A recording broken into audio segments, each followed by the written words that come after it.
Greetings and welcome to the Saco City Council meeting for Monday, September 25th, 2023. Call this meeting to order at 6:30 p.m. Let the record reflect that all councilors are present. I'd like to invite you all to join us in the Pledge of Allegiance.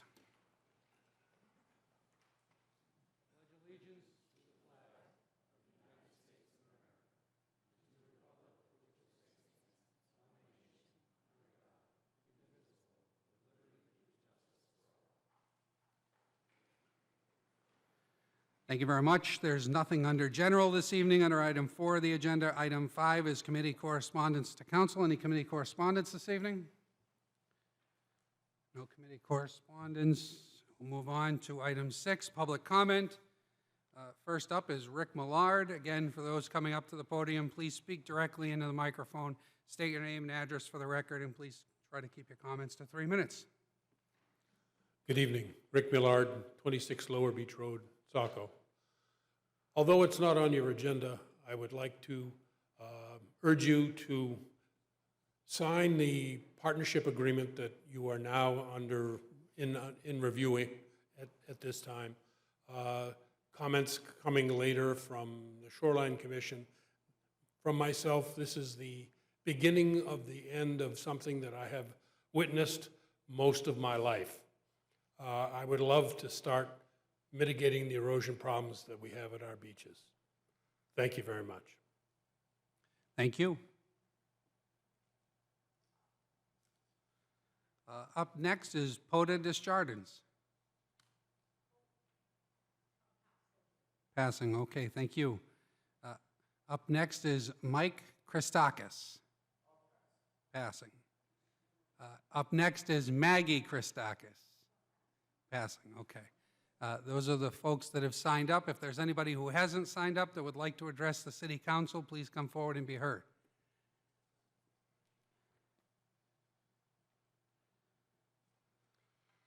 Jane Karen, 264 Lincoln Street in Saco, and I'm just a little confused on the agenda. I think it's been changed, so that kind of throws me a little, but just asking for consistency in that setup. I don't know when this new one came out. I thought I printed this one out Saturday at the library. And then I did want to comment on the new business. And I want to be certain, because I know this has come up before, but going forward still, there's a concern about the monies that are paid out concerning the ecology school and that left turn. And there was a contract zone agreement that I believe the business, the developer, applicant, whatever you want to call them, needs to abide by. And for over $300,000 to go into that left turn lane from the city, I think is unnecessary. So like any business, they need to follow through on what their agreement was legally. And, you know, we're looking at other tax issues going forward, especially a school, a lot of money going out.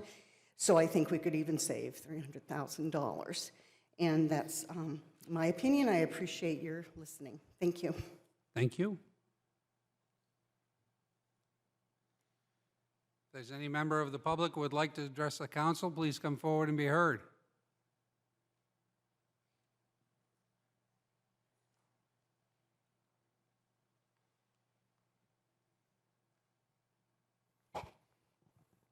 Good evening. My name is Drew Jones. I'm the president and CEO of the Ecology School at 184 Simpson Road in Ward 1 and a resident of 4 Nunsuts Road in Ward 2. Coming up during new business, Pat Fox will be giving an update on the potential business partnership initiative to help fund a left turn lane onto Simpson Road from Route 112. But I'm actually right now just doing a quick rundown, since I haven't been in front of council for a while, just on the economic and community impact of the Ecology School at Riverbend Farm. Quickly share just a couple of markers. Since 2018, the Ecology School has provided over $305,000 worth of free program to Saco School students and teachers. We, in partnership with the Saco Bay Trails, built the public Mary Merrill Trail down to the Saco River. During construction, over 90% of the construction was done with Maine subcontractors, contractors, Maine tradesmen, and that included the Saco business, Richardson Associate Architects, and substantial lumber procurement from Hancock Lumber in Saco. Since opening Riverbend Farm for programs in 2021, the ecology school staff has tripled from 11 to 33, with the majority of staff living in Saco. Farm production operations commenced in 2020.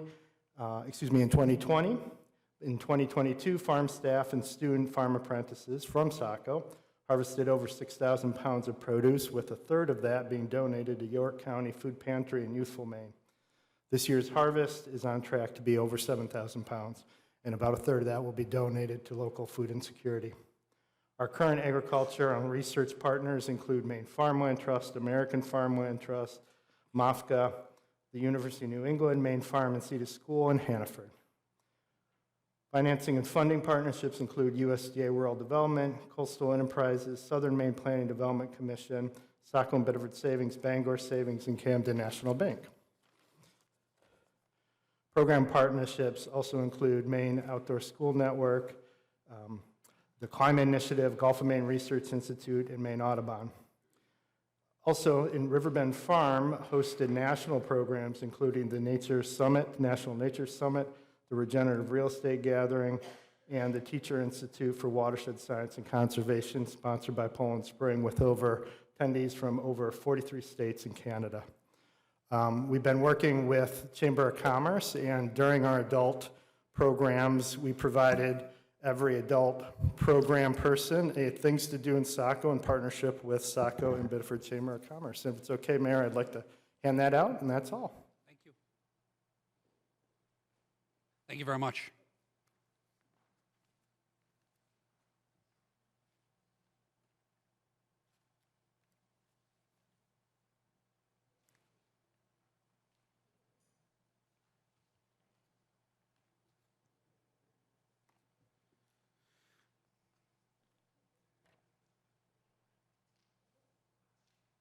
Am I good? You're all set. Okay. Chelsea Hill, 108 Bradley Street. On your agenda tonight, you're talking about custodial and security services at the Transportation Center.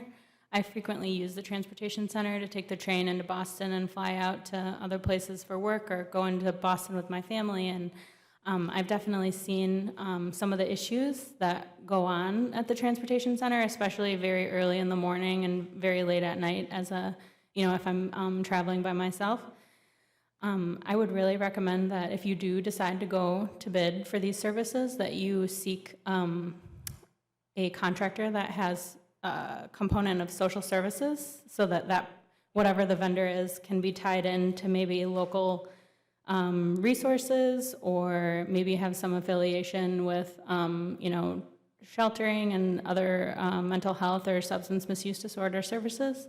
So don't just simply, I work in security, and security is like very high turnover for guarding and officer services, and you will see if the pool is typically, they come and go, but also they don't get very high compensation, and so you don't get a lot of value out of the service besides just like a presence there at whatever your site is that you're deploying someone out to. So just really recommend that you don't go for like lowest cost, that you also consider including some components within the scope of social services, so that you get a little bit more value out of your what you're looking for at that location. And then also just consider a little bit more robust bicycle infrastructure, because I would love to be able to ride my bike to the train station and then get on the train and go to Boston, but I can't because I'm worried that I'll come back to like a frame and no wheels on my bike. So that's all. Thank you. Thank you.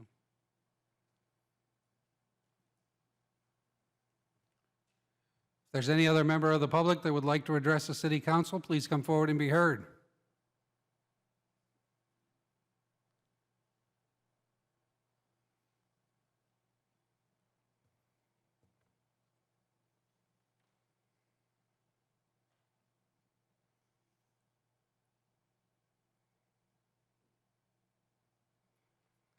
Hello, everyone. I'm Kelly Archer, 185 Bradley Street. I would like to repeat, an excerpt from September 17th letter to council that you received for the benefit of the listening audience and for the record. The definition of endemic corruption. Endemic corruption emanates from attributes of the bureaucrat at the top of the government hierarchy. Corruption is endemic if the heads of the government bureaucracies are corrupt in the procedures. Endemic corruption ensures a constant risk of corner cutting. Endemic corruption is corruption that is primarily due to organizational weaknesses. In these cases, corruption is the norm and not the exception. I am concerned that this council continuously is not informed on many issues on a timely basis, or if at all. The fact that you were not officially notified of a grievance petition since its inception by the mayor and/or city attorney for 60 days, or at the minimum, even 31 days from the city clerk's verification of signatures, is an example of endemic corruption. I am assuming you received the grievance packet from city officials in a timely manner and not just from the citizens. I am concerned that an attempt was made over the weekend to revise tonight's council agenda. Who decided to move an executive session from the end of a council meeting to before a public comment section? This is an unprecedented move in Saco. I do want to thank the integrity of the person or persons who revised it back to its original posting. Yet what is going on with the city of Saco? Who decided that the entire 148-page citizens' grievance packet was not to be included on the city website by 5 p.m. on Friday? It was our understanding and acceptance that this packet was forthcoming and Mr. Duras would verify for appropriateness. Who decided that the entire packet was inappropriate? Those pages are based on fact from the public audio, oral, video, or written testimonies, FOIA documents, and/or city rules and regulations. Why was it inappropriate? The actions or inactions of certain appointed staff, certain appointees, staff, or city attorney within our grievance are and have been inappropriate.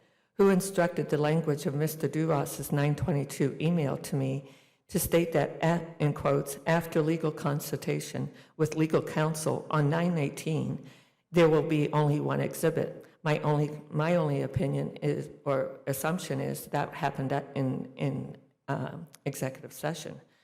Why did this email also state all such evidence presented will be retained by the city clerk as part of the city's clerk's record of the hearing? That is part of the Charter 8.01.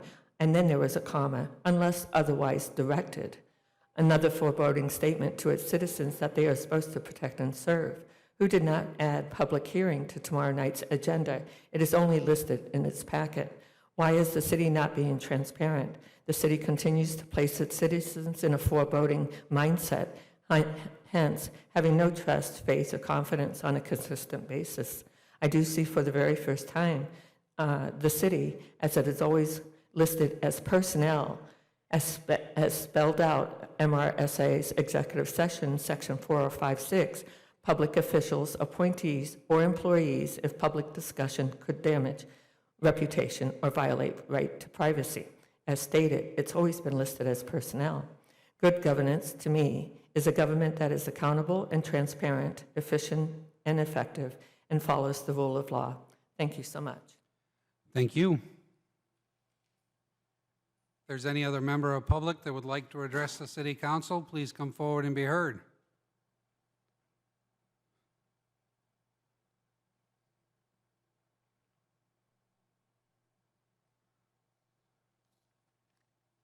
Good evening. Inga Brown, 161 Simpson Road. Thank you for the opportunity to speak tonight, Mr. Mayor, City Interim Administrator, Mr. Duras, and the council. I believe that you received a copy of the citizens' grievance from me this morning. I would like that to be entered into the record. I have a paper copy that I'm willing to also submit to the city. I was disappointed that the packet was not posted on Friday. I would like this information to be entered into the record. I would like it to be available to the public. And I'm looking forward to tomorrow evening's public hearing. I hope that it will move forward as scheduled. I'd like to clarify and be very clear that the grievance hearing is a proactive and positive hearing. I think that there are many members of the public who are interested in positive movement forward in our processes, in refining planning board protocols, in making sure that our planning staff have the professional development and the training that they need. And I'd like to just ensure that the hearing is respectful, and I'm sure that it will be. And I look forward to tomorrow evening, and thank you for the scheduling of that. On another item, I'd like to comment briefly on your new business of the BPI potential funding for the left-hand turn lane at 112 and Simpson Road. I did send an email late to you about 4:45 this afternoon. I understand that you probably have not had an opportunity to read it, but very quickly, I'd like to highlight just a couple items if I could. There was a memorandum in March from City Administrator Keenrath. I'd like that to be made part of the packet for next week. That was a very detailed overview of the BPI, and I think that was just simply an oversight that it wasn't in the packet this evening. I'd like to clarify as well that the minutes of November 29th, 2021, I think were not perhaps recorded correctly. The minutes were not to begin the BPI project, but simply for council to discuss and start researching the possibility of the BPI. I'm just a little concerned that that language was unclear. I'd also like to point out that the agreement as written, the construction agreement, the traffic improvement construction agreement, this is on page 11 in your packet this evening.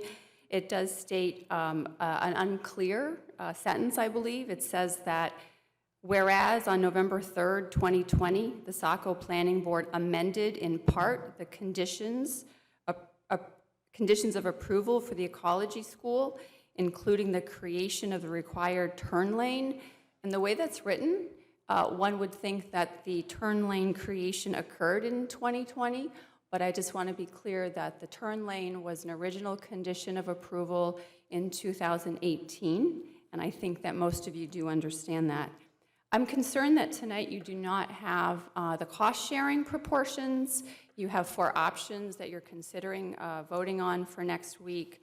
And I would like to say that as a resident of Simpson Road and driving through that intersection every day, I have concerns about the application of the BPI to this particular project. If you look at the criteria for the BPI, as was done for Hancock Lumber, the BPI should be used for an area of the city that is targeted for growth, that has a large impact on a majority of use that the entire community can benefit from.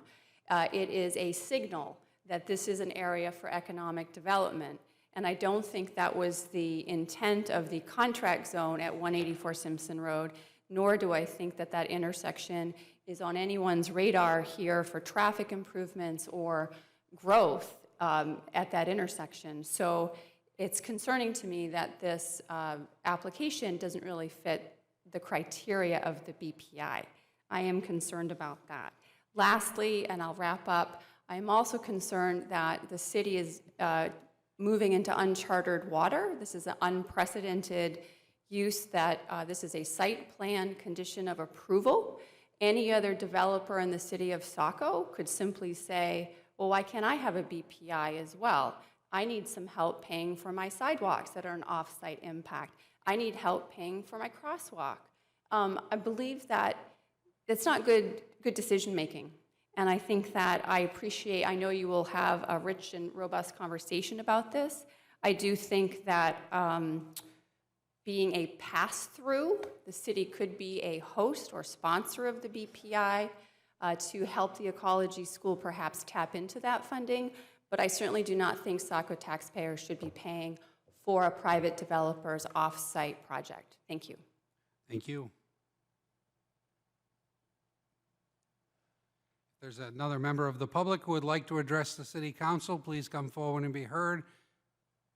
I would just remind folks to speak directly into the microphone, state your name and address for the record, and so that everybody can get an opportunity. If they like, please keep your comments to 3 minutes. Thank you very much.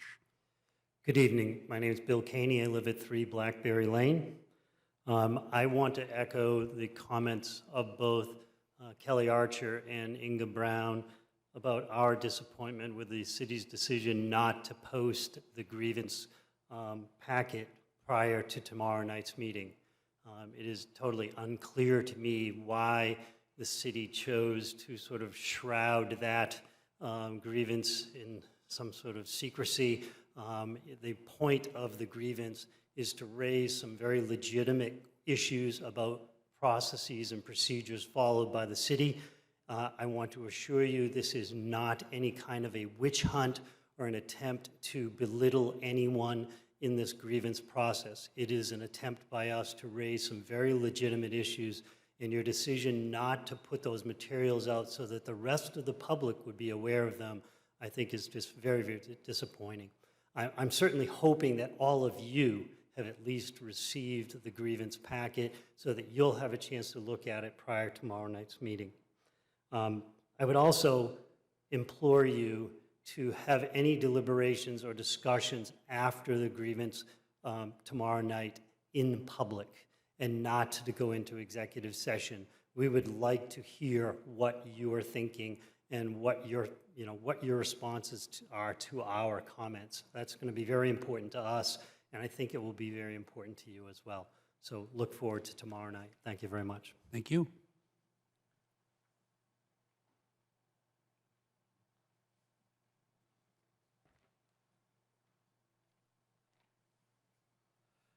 Good evening, Dan Lasky, 23 Skyline Drive in Saco.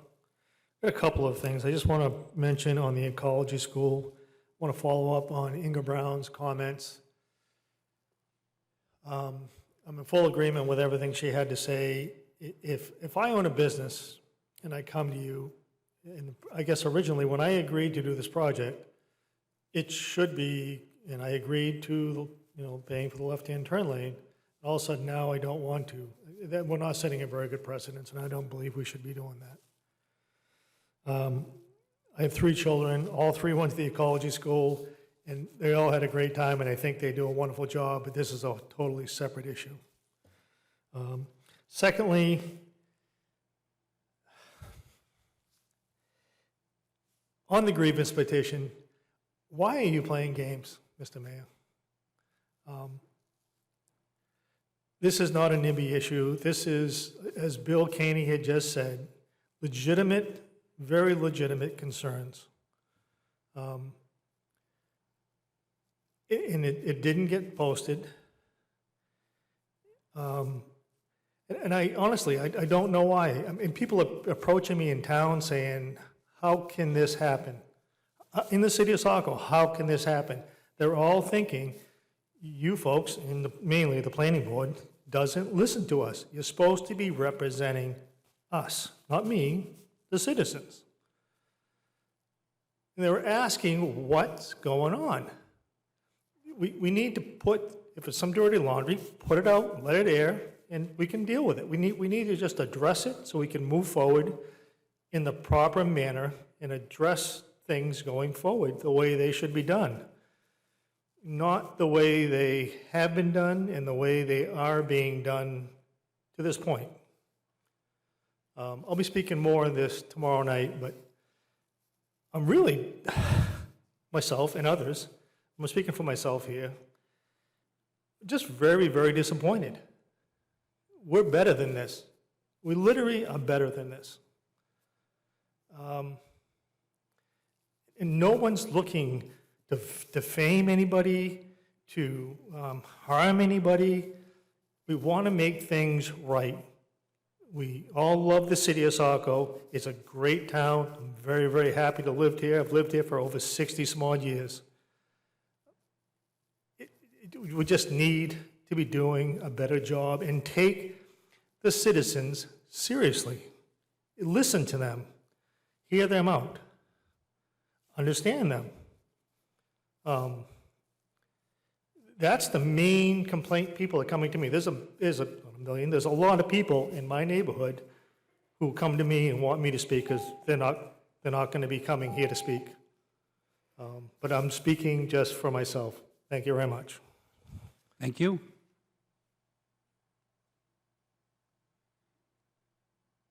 If there's any other member of the public that would like to speak before the council, please come forward and be heard. With nobody seeking recognition, moving on from public comment to item 7.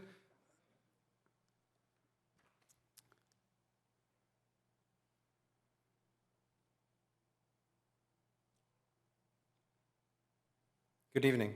My name is Jeff Brochu, 257 Buxton Road in Saco. Just wanted to take a moment to kind of touch base on one of the agenda items this evening for the ecology school and the BPI funding or process. And just would like to hope that we take a very close and analytical look at this. Having been involved in the 2 extensions, or at least the first extension of the turn lane, due to some economic downtime and COVID, which was understandable. The thought was that they were continuing their condition of approval and would be building the left turn lane. And I know there's a lot of great things that come out of the ecology school, a lot of great visions, a lot of great concepts, a lot of awareness. And you hear about sustainability in our earth and our planet, how we can change what we do to be more sustainable. All very valid points. But there's also the other side of sustainability, which is financial sustainability that we would need and we manage in our businesses and in city government. So I would ask you, if you're going to consider, as you consider those, to think of all the taxpayers as a whole, that we're not bearing the burden of the cost of something that was part of the condition of approval when they first started. Whether you think it's appropriate that the city files on behalf of the applicant and there's a fee that's paid for the city staff time for that, or if they just do not participate at all. I would like to see those as the 2 options so that there are no additional tax dollars going to this. We've welcomed them into our community. They've done a beautiful job. They've continued to grow. They've added over 100 acres of land, which unfortunately comes off the tax roll more than likely. They'll choose to be tax exempt. So as host citizens, as our host community, we are contributing to their success already. I'm just hoping that we don't have to go and additionally pay for the construction of this turn lane. I just hope you keep that in mind. Thank you very much. Thank you. Last call for public comment. Moving on to item 8. Excuse me, item 7, approval of the minutes for September 11th and September 18th. Is there a motion to approve the minutes? So moved. Councilor Berman, is there a second? Second. Second by Councilor Hatch. Any discussion on the minutes? Roll call on the minutes. Councilor Archer? Aye. Councilor Purdy? Yes. Councilor Gunn? Yes. Councilor Berman? Yes. Councilor Hatch? Yes. Councilor McPhail? Yes. Councilor Johnston? Yes. Motion passes 7-0 to approve the minutes.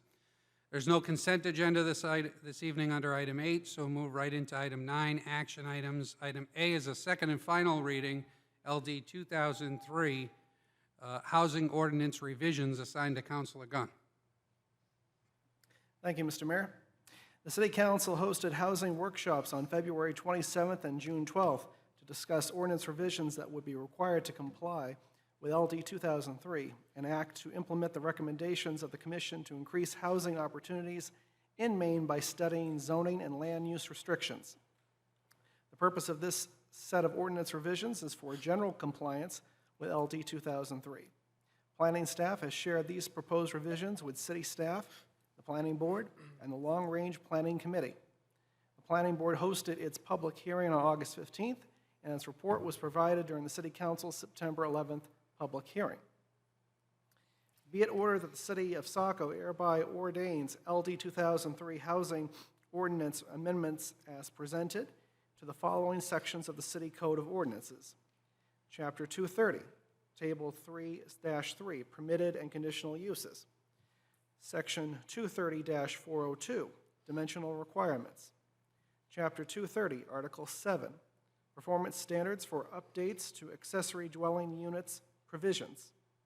Chapter 230, Article 7, Performance Standards to incorporate affordable housing developments, provisions, and renumber sections of that article. Section 230 through 1001, Off-Street Parking, and Chapter 230, Article 21, Definitions. I move to approve the order. Second. Motion's been made by Counselor Gunn, second by Counselor Johnston. Discussion? Counselor Hatch, then Counselor McPhail. Thank you, Mayor Doyle. I have gone on record as asking this council to consider, in the spirit of fairness, the ability to include the LDR in a series, actually, of affordable housing-related changes to the ordinance. That being said, I've had the privilege of listening to the public here in the council forum, and I attended the planning board meeting in which the public was allowed to speak, and I saw the deliberations between the planning board members. And I appreciate the public's willingness to step up, the willingness to express their concerns. I'm trying to remain open to them. I will let you know that they have impacted, to some extent, my position on this. But I do want to take a moment to remind everybody why we're at this point, and it has to do with the comprehensive plan being quite clear about promoting affordable housing options in all areas of the city that are serviced by sewer and water. Now, the public made a very compelling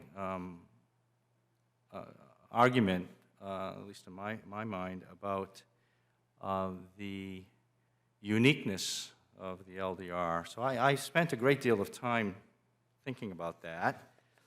And as I went back through the ordinance itself, and I tried to reflect on the comments that were fairly consistent given to us in terms of opposition, and the header of the communications was a vote no to permitting multifamily housing in LDR zones. The fact of the matter is that the control of that ship has sailed. The state has basically mandated through the LD 2003 that we at least have 2-unit buildings throughout the city, and that's a multifamily housing option. So there's nothing that we can really do to prevent that from happening. That was a state legislative mandate. And then there was concerns about resource protection, which I understand. That is a factor in that area that is not impacted in most of the other one other area of the city that has similar issues, but not as pronounced as the LDR down near Camp Ellis.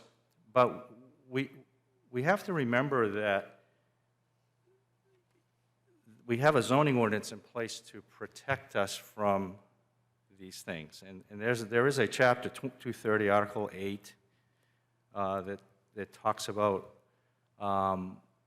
resource protection, and that it would be, it's up to the planning board to marshal the ordinance, but they would not allow, in my opinion, a multiple development to impact the resource protection area, because it is in the ordinance itself. There are protections in the ordinance. If we look at the dimensional chart that's already in the ordinance, which we're not even proposing to modify, this protection for the zone, there was a comment, and I'm hearing it, that there should be certain areas of the city that should be worthy of perhaps more protection than others, and I wouldn't disagree with that. But if you look at the dimensional standards that are already in the ordinance, that are not going to be affected by this change, the LDR is actually, in terms of issues like minimum lot area per dwelling unit, minimum street frontage, it does already achieve a level of preference over the other zones in the city. It takes 10,000 square feet of lot size in the LDR Seward to create 1 unit of housing. It's in the ordinance now. The next closest zone has to have a minimum of 7,500. So you've already got built into the dimensional standards protections for the LDR. So, you know, you talk about accessibility, and I get it, you know, you don't have regular transportation, but many of the zones in the city of Saco don't.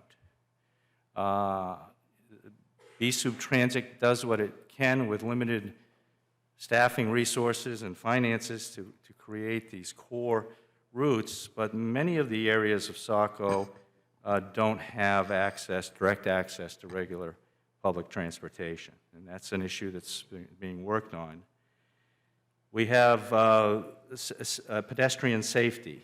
The statement was we have 1 busy 2-lane access road, spotty sidewalks, and no bike paths, no shoulders. I get the 2-lane you have 1 busy road. I don't dispute that at all. I've been down that road many times. But spotty sidewalks and no bike paths and no shoulders are plaguing many of the areas of Saco, probably less so than what you're experiencing. So I tried to be really open-minded about the comments, and again, I do appreciate them all. But I also want to be respectful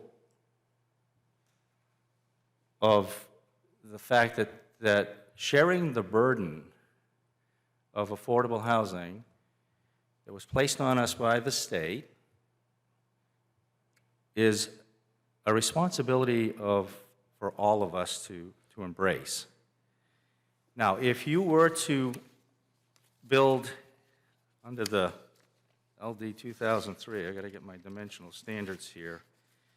If you were to build an affordable housing unit, which in your case, if I get the math right, you got single family and 2-family permitted uses in that zone. So 2.5 times density for 1 family is 2.5. And I'm assuming we have to round down, so that's 2 units. And you could add an ADU, because that doesn't count, if I understand the ordinance correctly. So that's maximum of 3 units. Or if you had a duplex, you could do 2.5 times, which would be 5 units. You can't add an ADU to a duplex, if I understand the ordinance correctly. So you're effectively looking in this zone, if we only put permitted use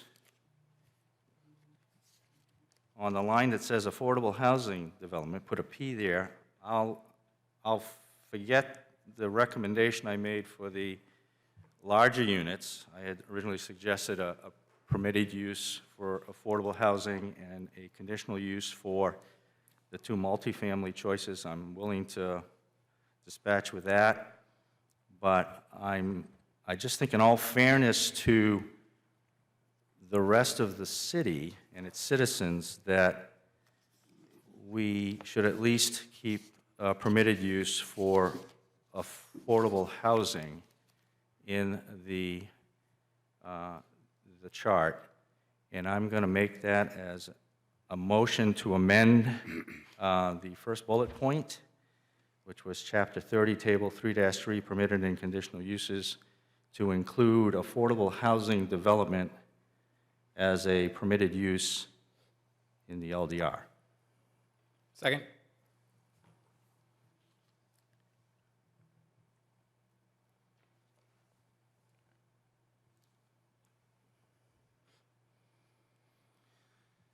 Okay, so we have a motion by Councilor Hatch, second by Councilor Johnston to add affordable housing in the LDR. Any discussion on the amendment only now? So we're not talking about the main motion, but we're talking about just the amendment. Councilor Berman. I just want some clarity on Councilor Hatch's assertion. My understanding is that on a house with no units, currently, you could build between 2 and 4 units, and the affordable housing density bonus would multiply that by 2.5. So I'm wondering if the city planner could weigh in on what the affordable housing density bonus would do to a current lot with no current units on it in the LDR, just as a point of fact.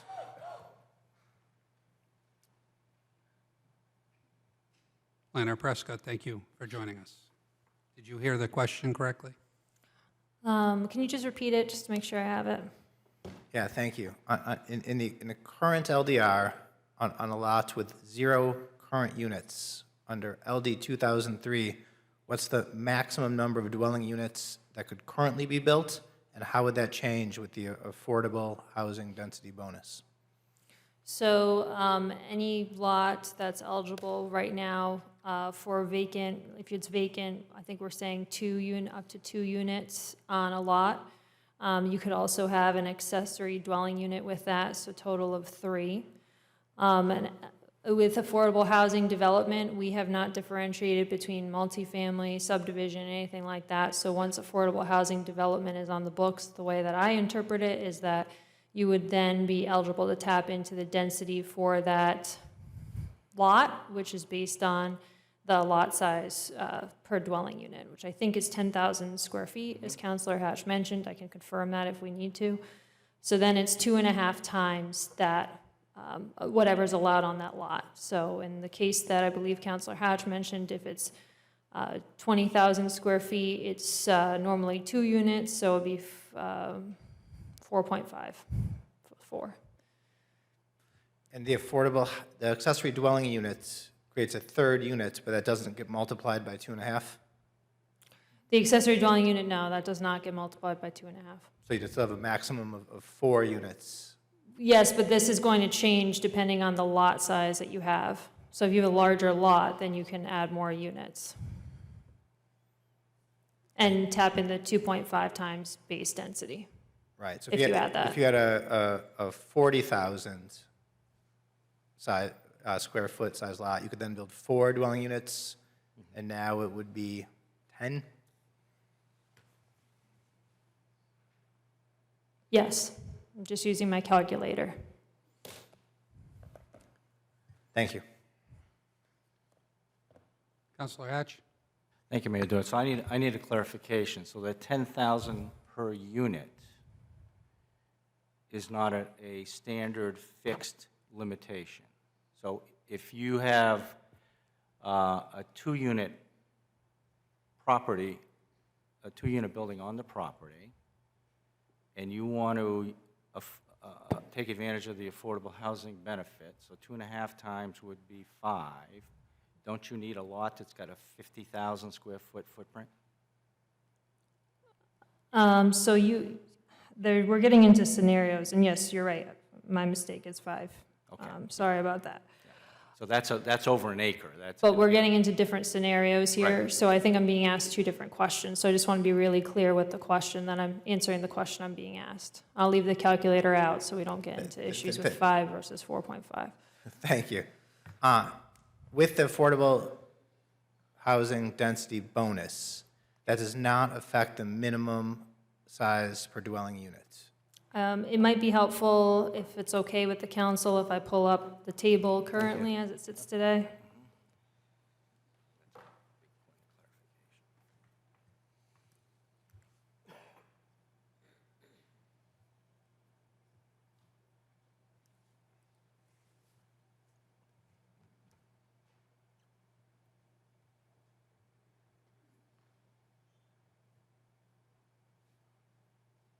So if you have a two-unit, you have 20,000 square feet, 10,000 for each, and that's all you have in the lot is 20,000. 2.5 times that is 5. You do not need 50,000. That 20,000 can have 5 units on it. That is the affordable housing.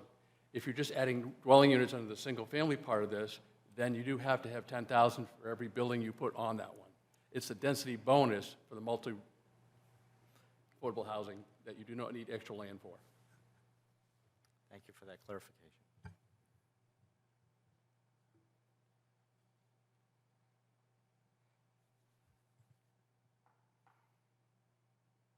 Mike, do you have a follow-up? Yeah, I do. Yeah, it's assuming that's correct, that our code enforcement officer Toomey is correct, that's exactly my concern.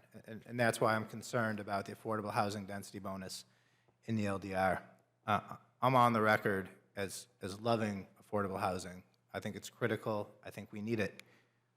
My understanding of the literature is what you really want is about a 10% density of affordable housing. About 1 in 10 units in every neighborhood should be affordable housing. And I'm a big fan of inclusive zoning for that reason. It should be spread out throughout the city. But I'm afraid this doesn't do that. My lot is 2/3 of an acre in my neighborhood, right, about 30,000 square feet. If we could build 3 units on that now, and that would then be 6 or 8, that would cause 7.5, 7. That would cause chaos to my cul-de-sac. It's a cul-de-sac. Right? There are spots in the LDR where that might make sense, but not throughout the LDR. We're taking a sledgehammer to do the work of a scalpel, and that's exactly my fear.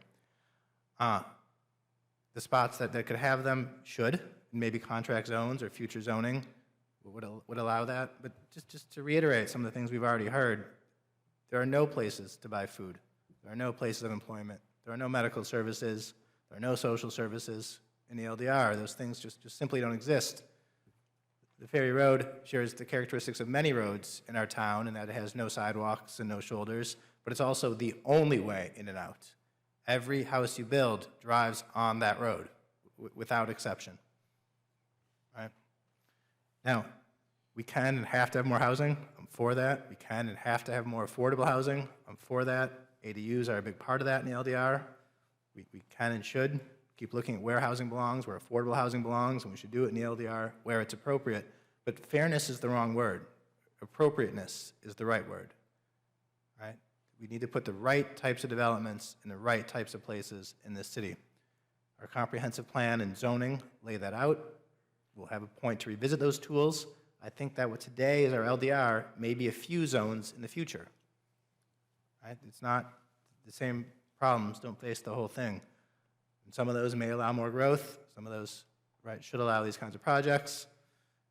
But it simply can't be for this amendment, assuming that, right, Yes. that density bonus is correct. Thank you. Emily, do you want to weigh in on what you've brought up or explain what you've brought up for the council and for the benefit of the audience? Sure, thank you. This is just from our current dimensional standards table 4-1, the low-density residential zone. I've just zoomed in here for you. So it's 10,000 square feet minimum lot area per dwelling unit, just as Dave was calculating for you. Thank you. I appreciate the clarifications. So council, on the floor is an amendment to add affordable housing in the low-density residential. It was put forward by Councilor Hatch, second by Councilor Johnston. Any further discussion on the amendment only? Councilor Johnston. Thank you. So, again, I seconded the motion because I appreciate the conversation, which really, from the outset of this topic, had been my goal, whether it was affordable housing or types of land use, multifamily, as I guess we're terming it. But I think I also said it at the outset of this, that this particular conversation specific to the LDR, I viewed as a much larger conversation than just the LD 2003. And that's what's before us. So I have taken the approach specific to just this, with hoping to have the discussion about not just the LDR, but I could give you other zones that, given, all the comments by the public, valid comments, as other counselors have said. As I've stated, also, I can apply that to almost every single zone, largely, almost every comment. And so I think that, from my perspective, a decade or about a decade here from council, I think growth has been the challenge that I've repeatedly heard. And often, people are only concerned when it impacts your neighborhood. Yet, all these neighborhoods are impacted. And that's the problem. And again, I'm not, trying to throw a square peg into a round hole, but when you look at, as I've sat on several comp plans, zoning ordinance revisions, where you see the same comments over and over about locating housing, specifically where current resources or services are. And the Ferry Road, in particular, has had these services at the latest point, I think, was 1990 when they completed most of the sewer work down there. The pattern of development has just remained single family. Meanwhile, when we talk about resources, and I hear this, most of my adult life, I've watched the city grow on the other side of the turnpike, which is, again, valuable land resources that doesn't have any of the services that the Ferry Road presently has, the vast majority of it. And so as we've expanded in this outward growth, we're kind of at, we've seen it. Look at Jenkins Road. We're now spending millions of dollars to put a traffic light in. That street in particular does not have a full sewer yet. The way it's trending, it will, and there'll be hundreds of units out there too.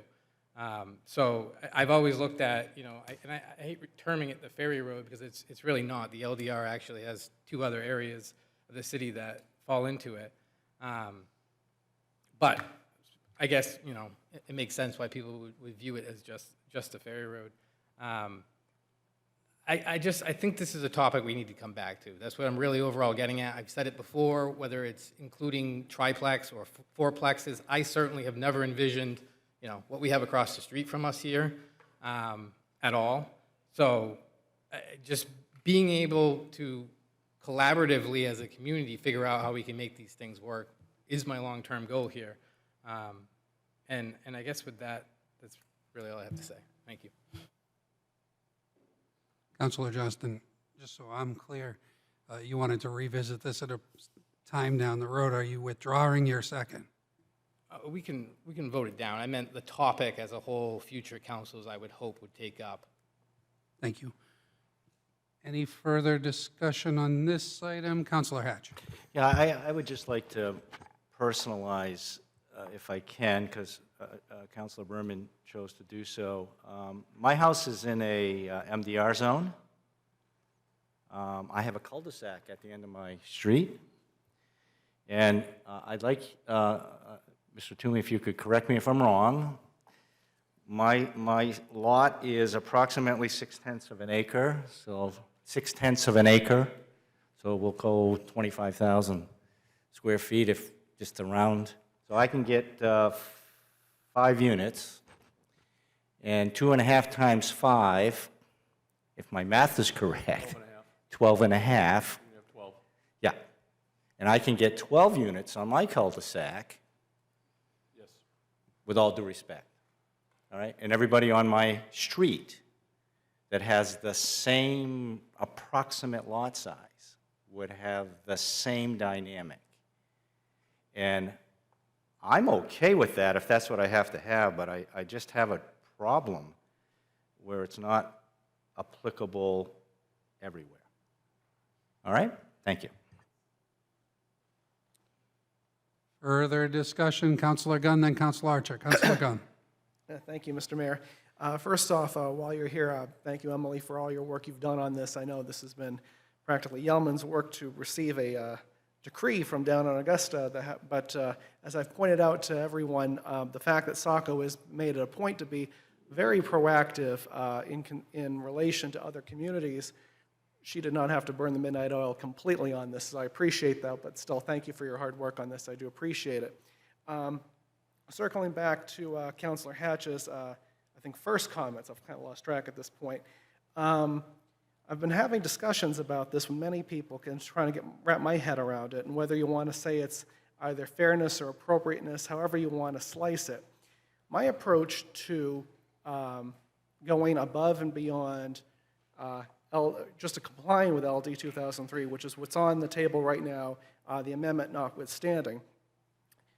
If we start to push it a little even further, that will put us in a more proactive position where the next time we have a decree from Augusta saying, look, it's been 10 years, it's been 15 years, we really need to do X, Y, and Z to get affordable housing going. Because right now, all we're doing is pretty much putting the parameters in place to allow it to happen. Given Ferry Road, Route 9, however you want to term it, it does take a while to get down there just in terms of just the logistics, as opposed to the new development that we've seen on the north side of the turnpike. There's no guarantee the development's going to go there. If anything, it's just going to ensure fairness by having on the book that it's a possibility.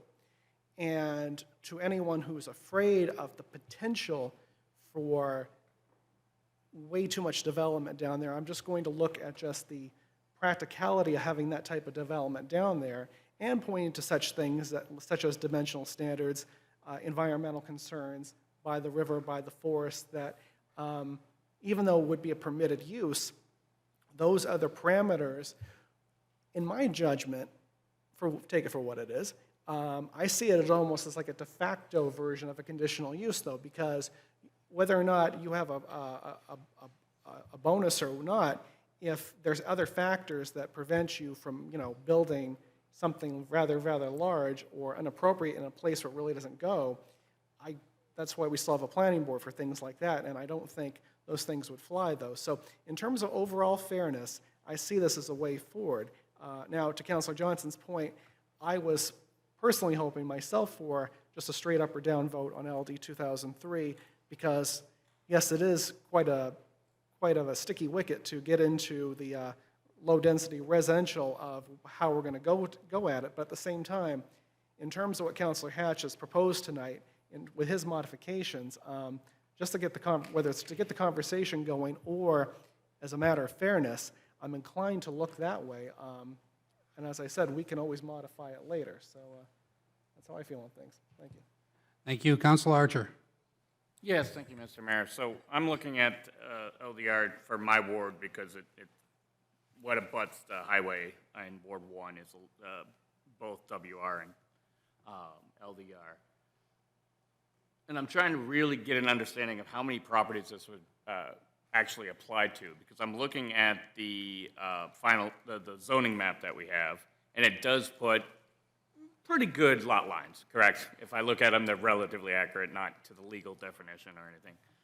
And I was just wondering how many would this actually apply to, because we still have the other setbacks. That still applies. We have all these other rules that still apply when I take into consideration the 30-foot setback. So when you have 20,000 square feet, if we just made it a quick box just for exploration purposes, and I won't hold you to it because I know it's on the spot, but if it was a 20,000-foot perfect square, one unit, right in the middle, like most, or 2/3 of the way back, like most houses that I see in our city, how many disqualifiers do we have with our current properties? And I know you don't know. I'm just trying to get a good understanding of, like, how many would this actually apply to of the lots, not just in my ward, but all LDR? Because you'd still have to have your rear and side setbacks. You'd still have to have your front setback, your rear foot. You still have to have your street frontage. All that good stuff doesn't disappear just because of, it just kind of gives you the max times 1.5, if I understand the math right. 2.5. 2.5, sorry. That's what I meant to say. Do we have an estimate of how many this would apply to? A lot? Not some? Little? I know my ward would be different, but then my ward also, when I look at this, only applies at the 40,000 foot, because where our LDR, I don't believe any of it's sewered. Would you like us Please. to address that? Please. So if affordable housing developments are allowed in LDR, it would apply to the sewered areas once we get into multifamily, and planning board review would still apply to those projects that trigger subdivision review. But keep in mind, people could put units inside homes too, so you can get more units within a structure that exists. You still have to have the lot size, but So it would apply to many of our current lots, it would apply that it's likely that they could do it, or is it more unlikely because of all these other limitations placed on homeowners, or the landowners, I should say? It's likely that we'll see more development. We do not have a hard and fast number on what that is right now.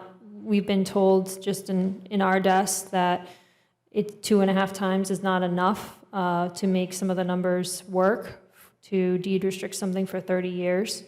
But I think we'll definitely see a slight uptick in accessory dwelling units. We have not seen one since permitting, but I think the word's getting out there about that. I would not be surprised if you saw a little bit more on the accessory dwelling unit side to begin with than on the affordable housing development side. However, on larger lots where affordable housing developments can go, if the number of units is there to build out to make the numbers work for developers, we could very well see some larger developments. Thank you. Do you want to add anything? Thank you. Councilor Johnston, then Councilor Berman. Thank you. I was just going to add, and I think the city planner kind of hit upon this. The market's going to dictate the affordable construction. I mean, reality tells me that the land value, given the current market down the Ferry Road, is way too valuable for a developer to come in and put affordable housing when he can sell, a home for $1 million that I'm seeing now. But I will add, and I've stated this previously, that the LDR currently allows a senior housing density bonus, which really, it doesn't differentiate between affordable senior, it just allows senior housing, which I've always considered right in line when we talk about not having transportation. Well, most seniors don't have that, as do most lower income people. So they're comparable, and that's why I have viewed, the use as something that potentially, in probably more of a segmented LDR, which is something I advocated for going back to the comp plan and the zoning ordinance revision. That's probably the more appropriate path forward with this. Thank you. Thank you. Councilor Berman. Yeah, thank you. I'd just like to recognize the comments of Councilor Hatch and Councilor Johnston, and I agree with much of what they said. We chose to create really large zones as part of our last zoning process. Again, we probably have more than 6 residential districts in the city that have 6 different sets of needs. I would welcome a workshop and understand how and where these fit in and how and where we want to encourage some growth, lots of growth, multifamily buildings versus not. And there are certainly places within what is currently the LDR on Ferry Road where some of those types of developments, right, would be both desirable and sensible and appropriate. In addition, I would like to see additional services in what's currently the LDR. I would like to see some businesses, I'd like to see some places for food and some commercial development that I think could offset some of these concerns over time. I think a comprehensive look at where we want development, where we want affordable development is absolutely appropriate. And I think those conversations are overdue, and an affordable housing overlay, a density overlay, redoing some of the current zoning would make a lot of sense. Thank you. Any further discussion on the amendment, on only the amendment? On the amendment only, roll call vote. Council Archer? No.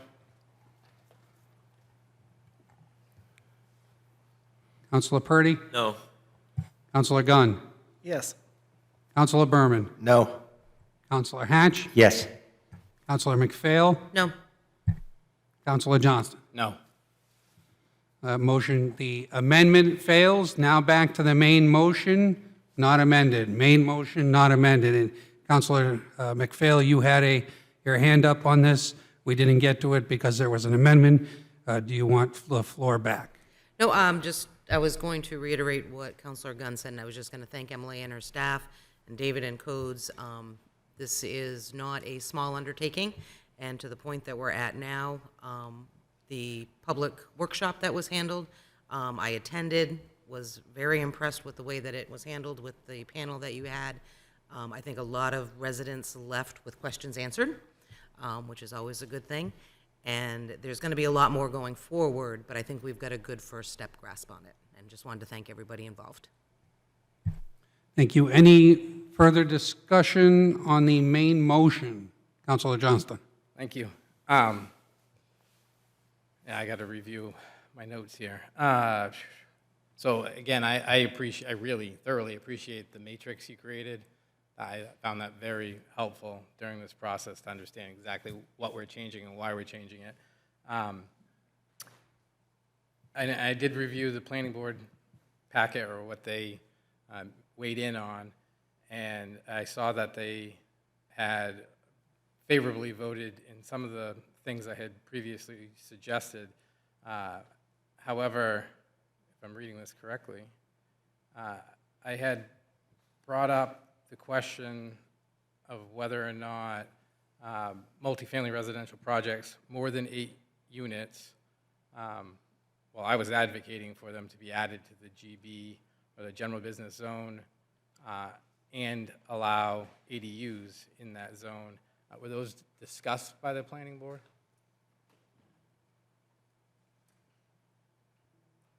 Yes, they were. If you give me a quick minute.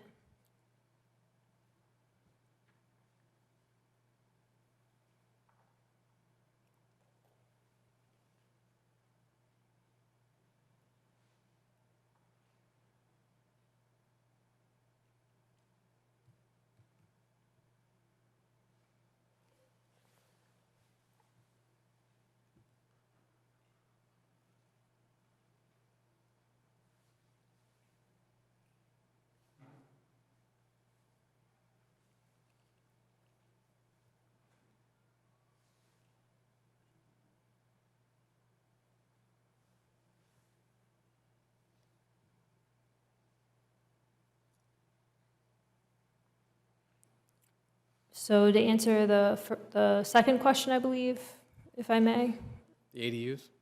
relative to ADUs and general business district, the planning board looked at it as what is allowed for single family, and single family is not an allowed use in GB. And so there would be no use to make an accessory to, was Correct. the theory. Right, so they did away, well, we previously removed single family as a use out of that zone, but there are several current that I'm aware of, so I just felt we should afford those property owners the same opportunity. Going forward, a single family home can't be built by the zoning ordinance, so it's essentially just, I think there's 3 that I'm aware of, but I just thought we should give that opportunity to those property owners if we're giving it to every other property owner in Saco or thereabouts. Did they discuss the multifamily residential projects more than 8 units For which one? for a general business?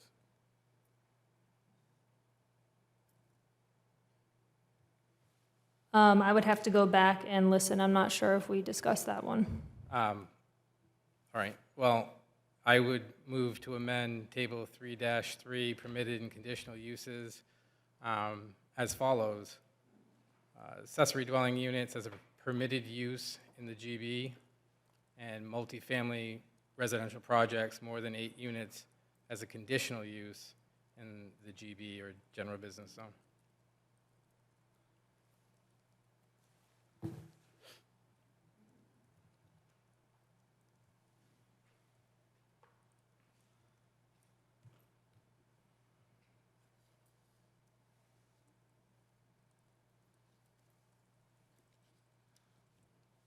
For those unaware of, Councilor Johnston, just so I, yep, you're amending and you're adding accessory dwelling units in the GB as a conditional. as a permitted. Permitted, All okay. right. And then the units, multifamily units greater than 8 in the GB as permitted? Conditional. Conditional. I mixed those up, had them backwards. So I wanted to make sure, clear on that. Please continue. Well, I need a second. Second. Okay. So again, for those who aren't familiar with the general business zone, it is one side of Elm Street, the, I guess, left-hand side if you're coming from Biddeford. It runs down Elm Street, up Scammon Street encompasses Shaw's Plaza, and a small segment of the properties across from Elm Street. It's relatively small. Obviously, I mean, for transparency purposes, I live across the street. But this is an instance I look at and say, here we are saying, not in my backyard, and I'm here, again, yelling, certainly in my front yard, backyard. The current zoning does not allow more than 8 units in this zone. It makes no sense to me at all. You have several vacant properties that could be repurposed for, again, affordable housing, senior housing, just housing in general, that I would more than welcome to the neighborhood. You look at the plaza there, it's a lot of acreage, and it's probably not appropriately used, or at least not maximized to what it could be. So I view this as an opportunity to, I think, just correct an oversight that I'm actually kind of shocked I didn't recognize during the ZOR's process. Thank you. Thank you. Okay, on the amendment only now. The amendment is to allow accessory dwelling units in the general business area as permitted and allow multifamily units greater than 8 in the general business as conditional. Councilor Purdy. Never mind. On the amendment only, any discussion, Councilor Berman? Yeah, and sorry, I'm a little just thought through on this. So these are really maybe for the city planner. I think Councilor Johnson's intent is to allow ADUs for single-family houses that already exist in that district. Would making them a permitted use accomplish that? I guess is question one. And question two is, I see that multifamily residential projects up to 8 units are already allowed in the GB. Is there a reason or rationale why larger projects weren't allowed there? In response to the first question, the permitted status would just allow those existing property owners to tap into accessory dwelling units. So that's a good catch. As far as greater than 8 units, I don't know the history of why it was not included in the zoning ordinance revision process as a use in general business. Yeah, would the planning department have any concerns about what Councilor Johnson is proposing? I don't have any. I believe that's a growth area and there's sewer connections. Appreciate it. Do you have any? No. Councilor Purdy. Thank you. I remembered what I was going to ask. Correct me if I'm wrong, but ADUs are essentially permitted as a part of LD 2003, and forgive me, I can't remember the exact phrasing, but basically as let's say it as a right. Only for a single-family home. Right, and what we were talking about was the single-family homes in this district anyway, so essentially they would be able to. No. No? Because they would be non-conforming, and you can't enlarge a non-conforming use or building. So basically, because they're non-conforming, they could not have one. Okay. By doing this, they could. Okay, thank you. You're welcome.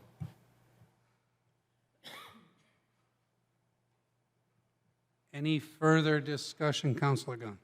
Just as a follow-up, why are they exactly not non-conforming, though? Because I'm starting to see maybe why this wasn't permitted eons ago when this was put out, though, as maybe some sort of balance between growth in the neighborhood and not having it go too high or too out. What is the conditions? I'm sorry about that.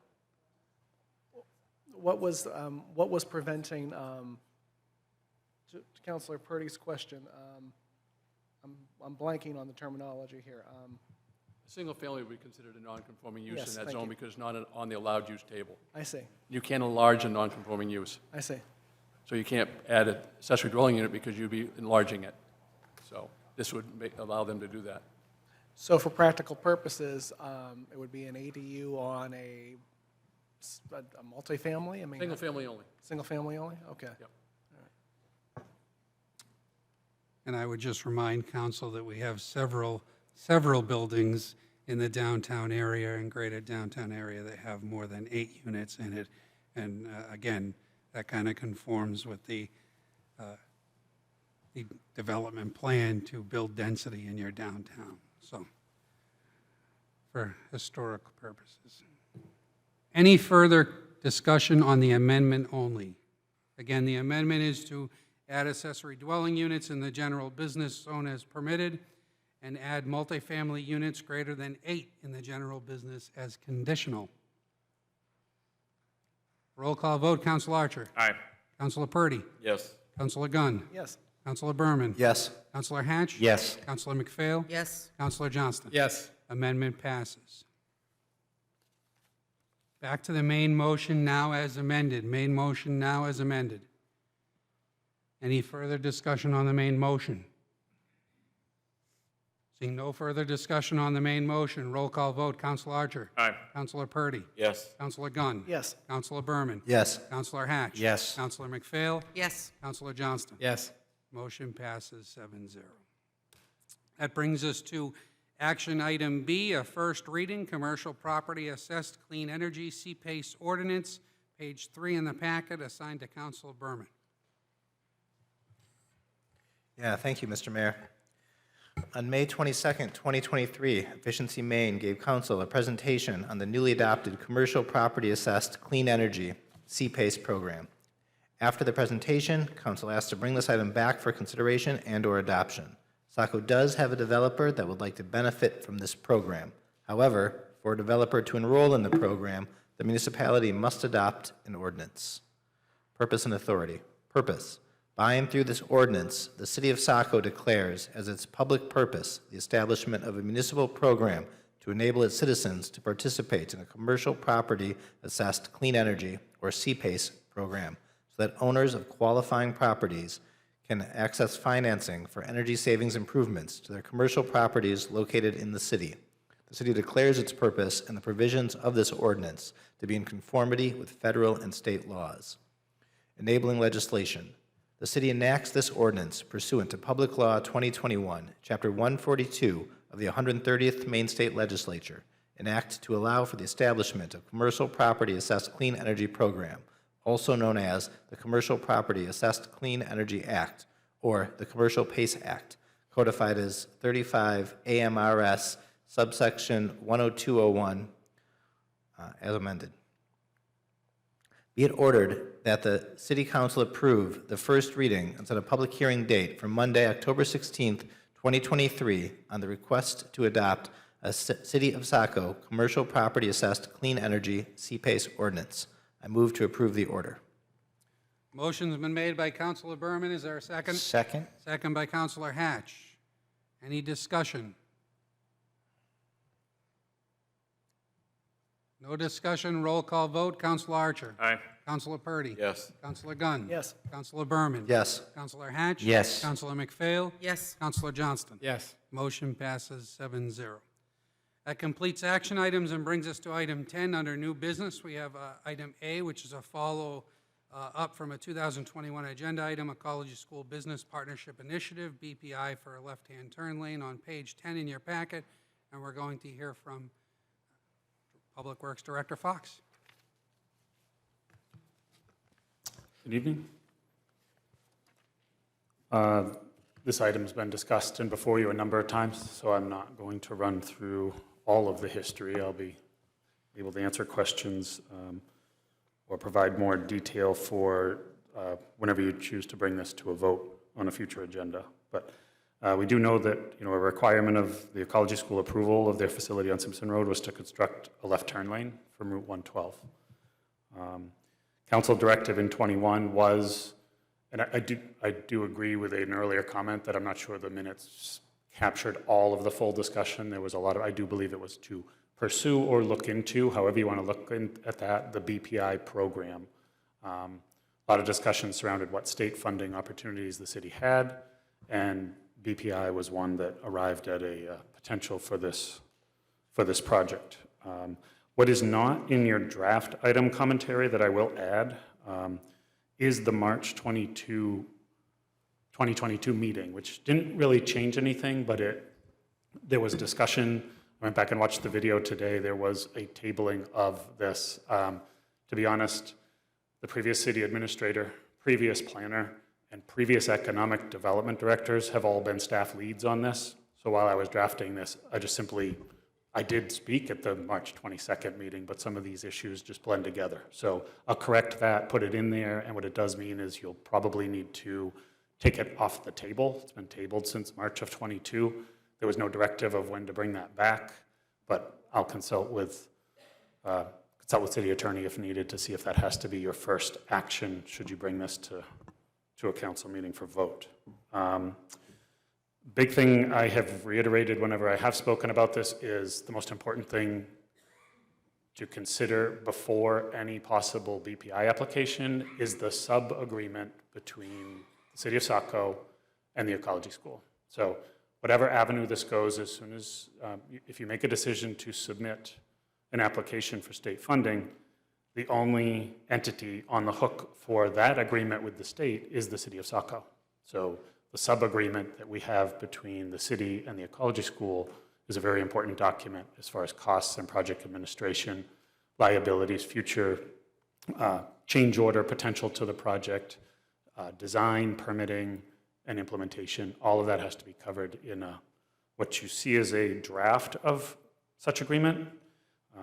It's only a few pages long, but the big section that's missing is an option for cost and project administration. What I did was I took that section and gave you some options. I could think of 4, so I provided them. They range from, and I'll just briefly, I won't say them word for word, they're in the packet, but there is the ability for the city to apply for a BPI, to allow the Ecology School to leverage state funds through that program if we're selected. And the sub-agreement could then put all remaining costs besides the 1/3 or whatever capped amount the state chooses to bring to the table. The rest of the costs would be passed on to the Ecology School along with administering the project through a professional engineer. The more traditional route for most BPIs and the one that the city has done out along the Route 1 corridor would be city, the sub-applicant, the Ecology School, and Maine DOT each share 1/3 of the project costs. DOT will typically cap that at whatever the preliminary engineered estimate is or whatever they have remaining in that program. So you could do a $900,000 project and have $300,000 each, or you could get an agreement back from the state that says the state only has 100 or 200 left to put into it, and then again, you revert back to your sub-agreement to decide how you split the rest of the cost between the Ecology School and the city. So that would be an option where everything is capped from the city and whatever the state provides, and the Ecology School has the rest, including any change orders that might come up during final design and construction. There's another option here where the city truly enters into a partnership across the board with the Ecology School and submits this application and splits all costs above whatever the state provides fully. At that point, the city would be enough of a partner that I would probably say if you choose that one, at some point the administering of this project becomes pretty heavily city dollars and city involvement, so you would be looking at city staff or our engineering consultants potentially being involved because we are the ones who have to submit all of the paperwork and guarantees back to the state either way. So at some point there is a tipping point of funding that I think would require more staff resources and effort. And then the last one is simply the city may choose to not submit a BPI application. So next steps for staff are really hinging on picking one of these 4 options. The draft agreement that's before you has been agreed to in principle. It's been reviewed by the city attorney. The Ecology School has seen it and reviewed and understands the agreement. They likely would have another round of reviewing that on their end with their board, I'm sure. And depending on which option you pick, there may be a couple clarifying clauses we need to put in just to strengthen the project administration and cost-sharing piece of this. But if there is anything else, the one other clarifying thing, I do believe that the steps of this, unless you choose to do differently, would be bring this back before you with these options. Obviously, I'm not looking for you to pick any of them tonight. just want to know if you need more clarifying language in the actual voting document. But I think this would authorize the city and the staff to move forward and submit a BPI if that's what you choose. However, the next piece of this would be a budget amendment because these funds, there are no funds for that turn lane allocated or specified in our existing budget. So I look at that as two separate steps since we don't know what the state would come back with A, do we get approved for a BPI? And B, do they have a cap or are they truly covering a third of what is now projected to be 900 and, I put that number in there for you, but I might take a minute, 900 and, I don't want to say it wrong, I thought it was on the 925? 945? Okay. 924,700, thank you. I couldn't find it on that sheet. So if that's what got submitted, which is the latest, so the ecology school has updated, the figure that's included is from August of 22, but they updated the cost to produce or construct what is shown in that figure just a week ago. So those are current cost estimates, and they do have contingency based in them. So open to questions or comments or anything you'd like to see in your voting document. Thank you. So council, just as an update, this is only an update. There's no voting tonight. And furthermore, we actually have to get clarification because procedurally, I think once an item is tabled and it's not picked up at the next session or a time actually given in the tabling motion, the item is dead and therefore cannot come up until your next council, which will be installed in December. So we are going to get a legal opinion on that just to make sure we're following the rules and parliamentary procedure appropriately. But just so you know, this is just an update and an opportunity for staff to get some information in case you want to look at something down the road. So therefore, there's where we are. Councilor Archer, then Councilor Purdy. Yes, thank you, Mr. Mayor. Director Falk, I'd like to see some kind of movement going on. So what it is, I don't know what it is yet until we actually bring it on the floor, if we can, or if it would have to be under next year, or someone makes a motion to set aside the rule. But I kind of wanted to just understand is your understanding of BPI, and I'm just going to your best guess.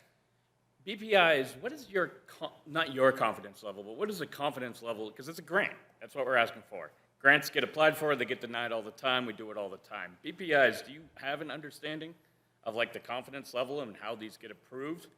And then my second question is, if the state denies it, what is the backup plan? I'm not going to speculate as to what group sits in what room and chooses which BPIs at the state level. We've only done one, so it's not like the MPIs where I have a pretty good idea because we've administered a lot of them. And I don't know, I certainly don't want to sit here and speculate because I don't know, but I also don't want to say that this is a good or bad candidate. If we're choosing to submit it, I certainly don't want to speak as a city representative to say this is or is not a quality application of a project. So I really don't have anything to offer on that. Because there's no guarantee with this BPI. It's not like we approve it, we send it to the state, and they're like, oh, Saco said, let's do it, and they join on board. It's really we're a grant applicant, and it's hit or miss if we meet what their vision is. Yeah, I've had state program applications that we've utilized funds where we simply got one because there were no other applicants and they had money available. And we've had other ones where it got very competitive because it was, I mean, they're distributing those funds for sort of different needs. There's not like one set, it's not a very specific project criteria. I mean, it can be addressed, it can address a lot of transportation needs and it can address 10% of them or up to a third. So I think it's administered a lot of different ways and I don't have really anything more to provide than that. But there's nothing we can do until we start moving forward. Until we apply, we won't know if where this project scores or ranks within their system, no. Thank you. Councilor Purdy. Thank you. I think you answered my first question. You said you've only done one BPI, It's not even complete. The one that, the only one I'm aware of the city has done, I don't know how long the BPI program has been in existence of the state level. The only one I've heard of in my 18-plus years is the Flag Pond Road, Hancock Lumber, traffic signal BPI. Right, yeah, that was my question. I was just, I seem to remember, whether it was the BPI or another program, I just seem to remember some conversation that the state, I don't know, capped how many programs you could be involved in at one point in time, but obviously it wasn't a BPI, maybe it was one of the other programs that we may have The applied MPI, the longer term one, the one that we've done more of, I have made statements in the past that, you know, we have a number of projects in the queue that we sort of target MPI funds for. BPI, we have to be working with some third-party entity. I know of no other projects that are in the queue for that funding program, so I'm not gonna say we could use these funds for something else. I don't see any other pending Saco. If you choose to apply for it, it's not like there's another Saco BPI in the pipeline that I'm aware of. Okay, thank you. And the other thing is just really a request. Excuse me, if this does come up within the next couple of months, back to an action item, I'd just request that the original contract zone and any subsequent, there'd be links in the packet, you know, to the original contract zone and any subsequent modifications. So contract zone approval links or the planning board minutes from approvals. Yeah, or at least the original contract zone and any subsequent amendments to it. Just really just for ease of finding the information. Yep. Okay. Councilor Berman? Oh, no. Excuse me. Councilor Berman.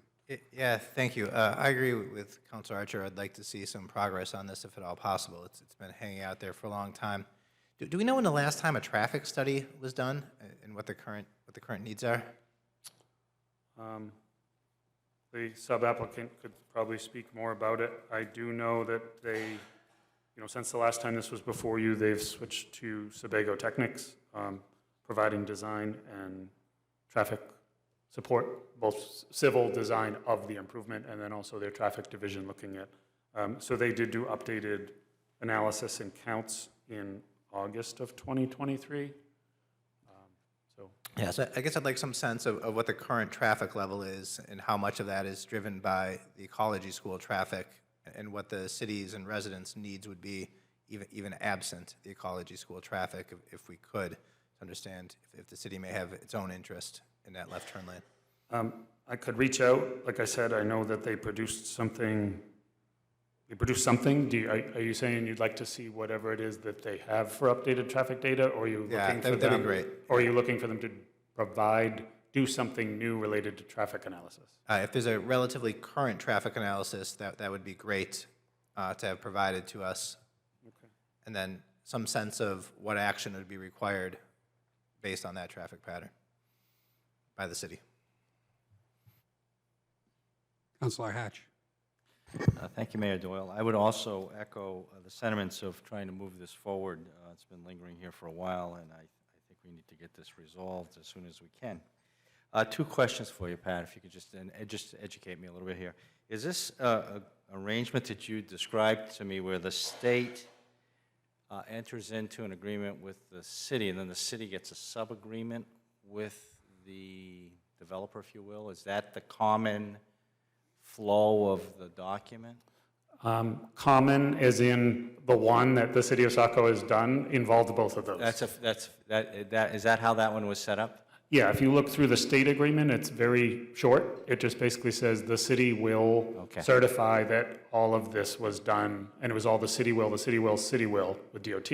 So therefore, the sub-agreement with Hancock or the sub-agreement with the ecology school would turn around and say, the sub-applicant, the ecology school will, whatever we don't want to be on the, on the hook for, or the only party involved with the state. Gotcha. Thank you. And then, I do want to clarify one thing back to, you said something about after providing whatever traffic analysis they have done, you also said something about the city's view of it or something. Now, I just want to be clear, if they are doing additional traffic studies or counts or anything, the city is not analyzing those because there's no step that would require the city to. So if you're asking for a city review, that would be something that does, I wouldn't be reviewing that in there's no action step besides this turn lane project, so. I see. Yeah, I guess my question is whether traffic patterns have changed such that even in the absence of ecology school traffic, if the city would install a left turn lane on its own or have any interest in doing so. I'm trying to get at that sense. So just for a clarification, we do have quarterly traffic monitoring reports that the city receives. We can send those along as well. We've provided them to the planning board. It's an interim step that Ecology School is monitoring traffic in certain quarters. They have to do at least quarterly. So we have those that we can provide. I don't think they're going to get directly at what you're looking at, but they are a little more recent as well. So we can certainly include those in the packet going Any forward. information would be helpful. Thank you. Councilor Hatch, did you have a follow-up? I do. Thank you, Mayor Doyle. And then just another point of clarification. If the option we select is that the city does not assist in any funding, I just want to be clear in my head if there would be any normal costs of monitoring that we would incur even if this was being done by another developer. For example, building to spec, inspections, those kinds of things. And is that a cost burden to the city that should be reimbursed, or is it something we normally absorb? I think I can handle this one, but Emily will correct me if I'm wrong. So any developer, until they complete all of the requirements on or off-site, are going to maintain a letter of credit with the city. So city draws on that for inspections, reviews, or ultimately to help, we very rarely get to that point, but to help accomplish whatever it was that was set forth in the requirement. So there is a letter of credit related to this that would be drawn from in that case of us just monitoring an off-site improvement like we typically do. Yeah. Any further questions? Councilor Johnston. Thank you. So, Director Fox, this is a state road, correct? Correct. Are there any studies that the state has done that has indicated the need for this in the past, or? To the best of my knowledge, no, and I don't think that it's anything they would analyze from, DOT wouldn't have a reason to look at this. They might update counts, they might work within programs with the municipality if there's high crash locations through a municipality, but I can't think of anything that would trigger DOT to review whether a turn lane was needed for Simpson Road. They reconstructed the road fully back probably 10 to 15 years ago now. Yeah, that's what I thought. I just wanted to clarify that there's not data out there that suggests otherwise. And then the other question I have is, in the update, it indicates that presently this would occur within the existing right-of-way. That's what has been submitted, at least by this applicant. Has staff reviewed that, and can they give any level of certainty that property acquisition wouldn't be needed? I can't give you a guarantee without final design. So, I mean, the conceptual design has worked hard to, I believe it's actually called option 2. Like it's the active sheet we have. There's not a complex set of drawings or survey. But I believe option 1 did involve right-of-way, but may have been, my recollection is option 1 could have been slightly cheaper, but definitely involved right-of-way, whereas option 2 might have had to extend further down the road to get alignment or something, but was purposely intended to stay within the existing right-of-way. Likely, hopefully option 2 in final survey and layout and design can meet what this concept shows. If anything, I would say you'd be looking at grading easements, so the back side of improvements or ditches that are filled in and piped or something like that often requires just a temporary grading easement onto private property so that the transition isn't some awkward 1-foot lift in your lawn or something. But But as far as we know right now, this does not involve any permanent takings or purchasing of land. Okay. Again, along the same lines, in your professional opinion, is there potential for I mean, I envision a construction project, there's usually large staging areas and whatnot, and that potentially could be staged on private property from what I've seen in the past. My concern here is I've heard from the very few people that live on that corner that they want nothing to do with any part of this. So I think that's a hurdle, that we have before us in the future. Contractors typically have to find their own right-of-way, their own laydown yard. It is likely private property, and they make whatever arrangements they agree to with a private property owner to put equipment and materials as close to a project site as they can. But sometimes in the downtown area, they could still be several miles away. So I expect that could be the case out there as well. They just factor it into their bidding and costs of the project. Any further questions? So you will not see this on the October 2nd agenda. We might bring it forward after we get a legal opinion. Okay, moving on to item 10B, which is an informational update on a transportation master plan and impact fee study on page 17 in your packet. Councilor Berman, you are the assigned liaison. Would you like to remain the assigned liaison? Yes, please. Okay, and now we're going to get a presentation from Director Fox and Planner Prescott. Cole Prescott, excuse me. Emily's taking on tech. That should cut a half hour out of this if I were doing it. So, get started, a little bit of background. If you remember back to the last budget, we got into a lot of capital discussion about where is the appropriate and what growth assets should we be adding related to vehicles, bike, and pedestrians. We have, in last year's budget, you funded a significant amount of money to go towards a study of exactly that. Also in the works and discussed at the city staff level for a long time was having to revamp the impact fee system utilized by planning to make that more robust and cover more projects versus what some of our current fees allow right now. So it's an exciting study. We wanted to bring it to, we've brought it to planning board. We're meeting with you tonight about it, and we'll be meeting Wednesday night with the Bike and Pedestrian Advisory Committee. So really some exciting options here for Saco looking forward. It's a very complex study, but I'm going to walk through the components now, and if there's anything we have not gone out to, we're forming our RFP to put this out, and we just want as much feedback as we can. So I will not read every slide in its entirety, but I think this one's important. The purpose of this study is to identify current and future transportation improvement needs necessary to accommodate safe vehicular, pedestrian, and bicycle mobility as the community grows. The goal is to create a fair, clear, and transparent impact fee system so the city can collect equitable fees to fund these planned corridor improvements. Sounds like a good goal, doesn't it? Yeah. I think we can all buy into that as a community. Existing conditions, these are some of the things that are included in the scope and what we're looking for, and this could likely be a team. This is larger than the smaller corridor studies. I mean, this is citywide.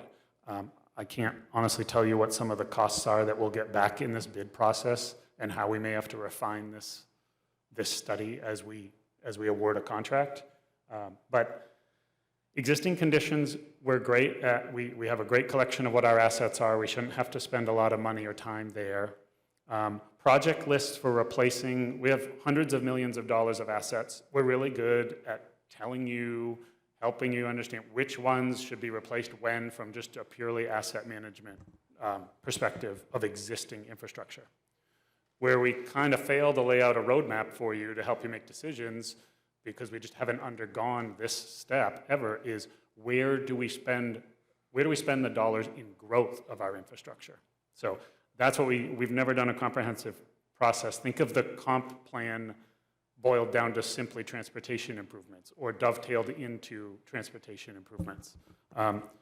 We're looking to get a prioritized list of improvements for all modes of transportation across the city and a funding profile. So if we can identify 20 years worth of projects and that costs $20 million, $40 million, $60 million, we need to decide what do we want to capture in fees as we grow, and that'll shape the impact fee system that we'll put together as part of this study, and what's going to be captured by TIFs, general fund, all our different funding mechanism opportunities. So we're looking to get a lot out of this study, and we're looking forward to provide a roadmap for the next 10 to 20 years of infrastructure improvements attached to growth.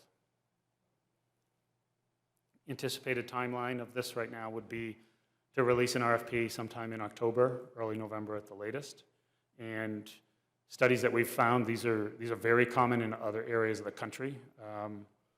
Washington State had several quality plans like this. I don't know if it's just built into a little bit more of their sort of business model or anticipated, just like we do comprehensive plans, they seem to do these on a regular basis. So I think a year for what we're asking for between data collection and seeing it through the process is about as fast as we can go. Some other feedback has been, I wish we could have it now, and trust me, so do I, but we don't. So it'll take about a year to put something this robust together. I'm going to let Emily talk through a little bit of the phasing and public engagement aspects of this as well.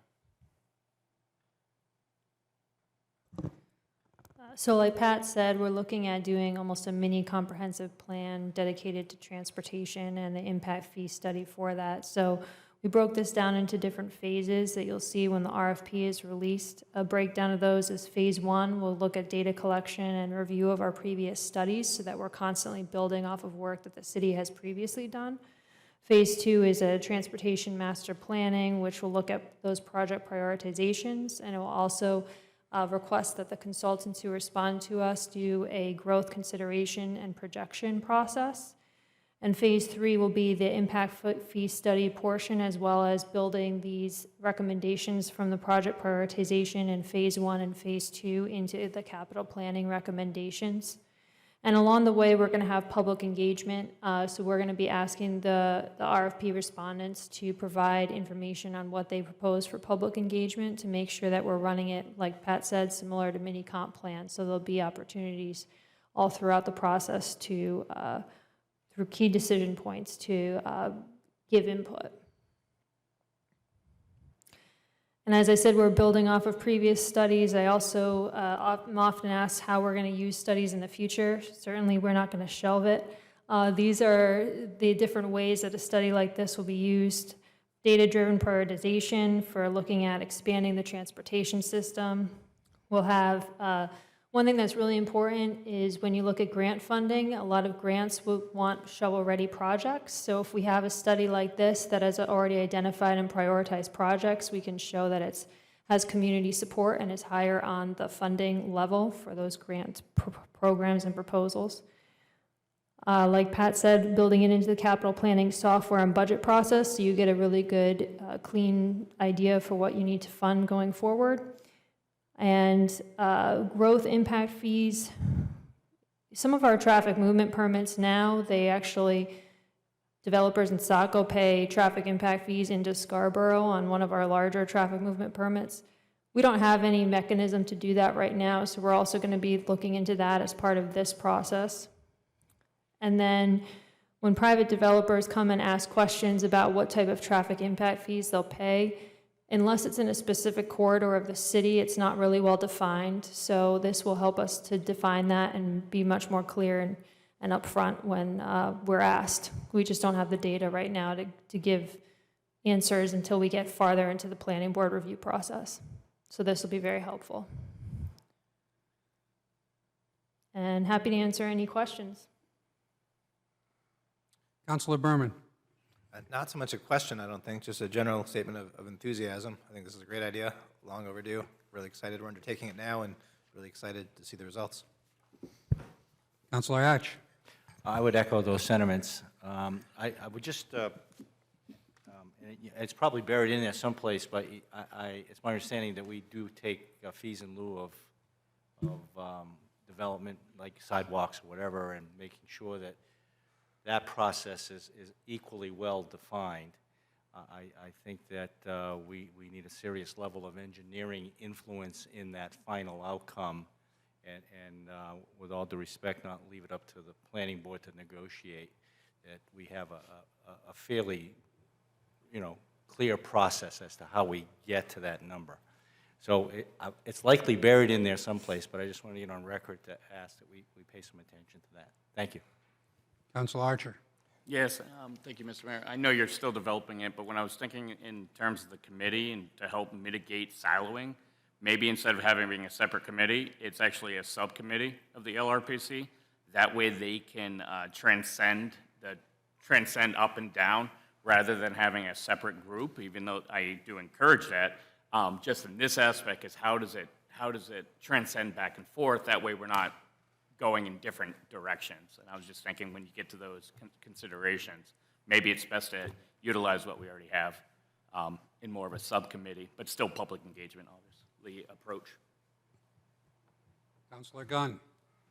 Thank you, Mr. Mayor. Pat, last week at the planning board, I know you touched on this, though, and for the public's benefit who didn't listen in, could you speak a little bit more to sort of what the matrix would be in terms of weighing projects?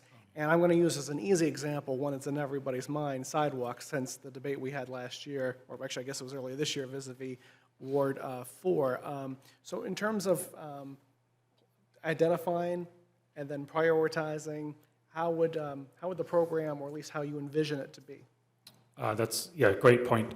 Some of the best plans we saw as we were researching plans like this from around the country to help put together the RFP and sort of form our vision of what the final product and deliverable actually is so for each asset group. So if you want to, if the goal, as a community, we set a goal of expanding sidewalk to, and it's a specific distance from certain services, or is it every street, whatever it might be, that then forms, and then you go a step further and you say, okay, what's important to us? It's important that we have sidewalks on every street over 35 miles an hour that has more than 4,000 cars a day. So all these dated points of help form the decision. So it's data-based decision-making on which sidewalk ranks the highest and comes next.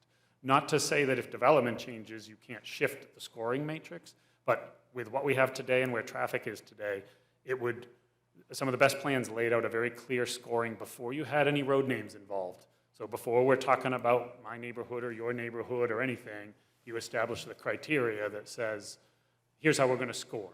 Score goes up if you're affecting safety, a high crash location, travel volumes over a certain amount, or a certain distance from a school. So they had a different scoring matrix for every bike lane, pedestrian improvement, traffic signalization changes, or modernization.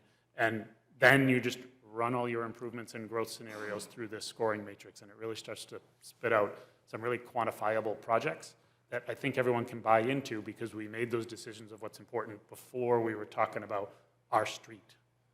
So I think that was a powerful part of the plan, so thank you. Yeah. So as a follow-up, so just as a matter of practicality, once this is invoked or in force, say city planner, public works would come in front of the council once a year and say, the matrix has declared based on your priorities that you should have a sidewalk here, and this here, and here's the funding mechanism. And it basically would be more of your professional recommendation as opposed to us having sort of a political debate over the priorities of one versus the other, because as you said, this is what we're trying to aim to avoid, but we're still dealing with people and still dealing with interests. So how do we overcome that? Is it just pretty much, sort of like when finance department comes and says, look, this is the law, you got to do this. We're all pretty much, oh, yeah, well, we got to do that. I think having that approach, obviously, in terms of our internal improvements when it comes to transportation might be obviously the best if we can get it to that. Yeah. Or is that being kind of too pie in the sky? No, I think any list for improvements we put together, we're a large city with a lot of needs and a lot of moving pieces, and we try to serve the most people we can with every decision we make. But it will always be, and some people might take this the wrong way, but I'm going to say it anyway because I do consider it really important. It's still a mix of art and science. Not all of the improvements that we can make can ever be laid out 20 years in advance, and we just do them in that order. I wish it was that simple. It's not. There's always other aspects. You might not replace, a sidewalk may rank high, but if all of the utilities underneath it are worth millions of dollars and failing, then you might have to move on to a different sidewalk first. So, and that's okay, but you know, those decisions, that's why we're going to continue to put a 5-year capital plan in front of you, showing what the future is. And as the growth areas change, or some areas just get developed faster than others, then those projects might rise to the top quicker. But we'll have a lot more data available to put those before you in an independent way that everyone can buy into. Councilor Johnston. Thank you. Yeah, I mean, this is exciting. This is something I've personally desired since my first term on council, really prior to that, having read comp plans and always wondered why it had very specific language and nothing ever happened with it. And obviously financing things are a big part of that, but it's also everybody pointing in which direction and demands coming from every which direction. This hopefully will, clean this up and give us all direction, including planning board when they have projects before them with an understanding of this is how we're going to prioritize things, staff, council. I mean, like I said, it's exciting from where I sit. Thank you. Thank you. Any further questions, discussion? Thank you very much. That concludes that brings us to item C of new business, and that is budget amendment number 2, the Transportation Center Custodial and Security Contracted Services, on page 18 in your packet. Councilor Johnston, if this is something the council is interested in, do you want to be the liaison as it's in your ward? Thank you. And Director Fox, please update us with the Transportation Center Custodial and Security Contracted Services. Okay, still me. 3 very different items before you tonight. But so this is a proposed budget amendment that I think we've touched on in the past, the need of this. The use of the Transportation Center, the publicly accessible spaces have changed a lot over the last few years. Staff availability to address the current public use of the Transportation Center is limited, and I specifically related to custodial and security related calls for service. There's a lot of people, there's a lot of different sort of desires being met by the facility at this time. It is open 16 hours a day with no staffing. That does not exist at other stations up and down the Amtrak line. Security and custodial of public spaces in surrounding communities has changed, and maybe that's increasing some of the trips we're seeing through the facility, but we just simply can't keep up with expectations for cleanliness and secure, safe places for the traveling, for people using train and bus, which is the intention of the facility and the primary use of the facility. So we have gotten quotes on custodial contracts and private security. They range considerably. What we've put before you is not going to get security at the facility every hour it's open. It's simply going to try to leverage other private security companies that are working through a public bid process to just get a little bit more presence at the facility. I heard some comment about other services from the public that could be provided there, perhaps. I don't think there is not room for providing those services within what I've put before you for some cost estimates. We're simply just trying to improve conditions and then make operational changes so that hopefully this budget amendment doesn't carry forward at the full. What you'll have before you, if it goes forward, unless we change it tonight with some comment and discussion, is each set of contracts, custodial and security, could cost anywhere from $40,000 to $60,000, depending on how many days we're asking for and how many hours and what we get back for bids. So I just estimated each at $50,000 and then prorated it for the rest of this fiscal year, which is how we ended up at about $67,000. We would go out to bid. We have also met with, in the time that we were drafting this, met with NEPRA Talked to Amtrak. Really, most of our Amtrak involvement goes through NEPRA.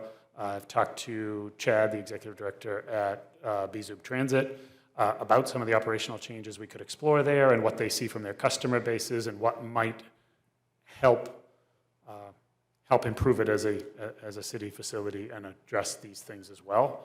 So those could be a combination of hour reductions. Both entities were okay with that and understood, and it happens at other facilities up and down the transit line, that some of the early and late trains don't have the building open.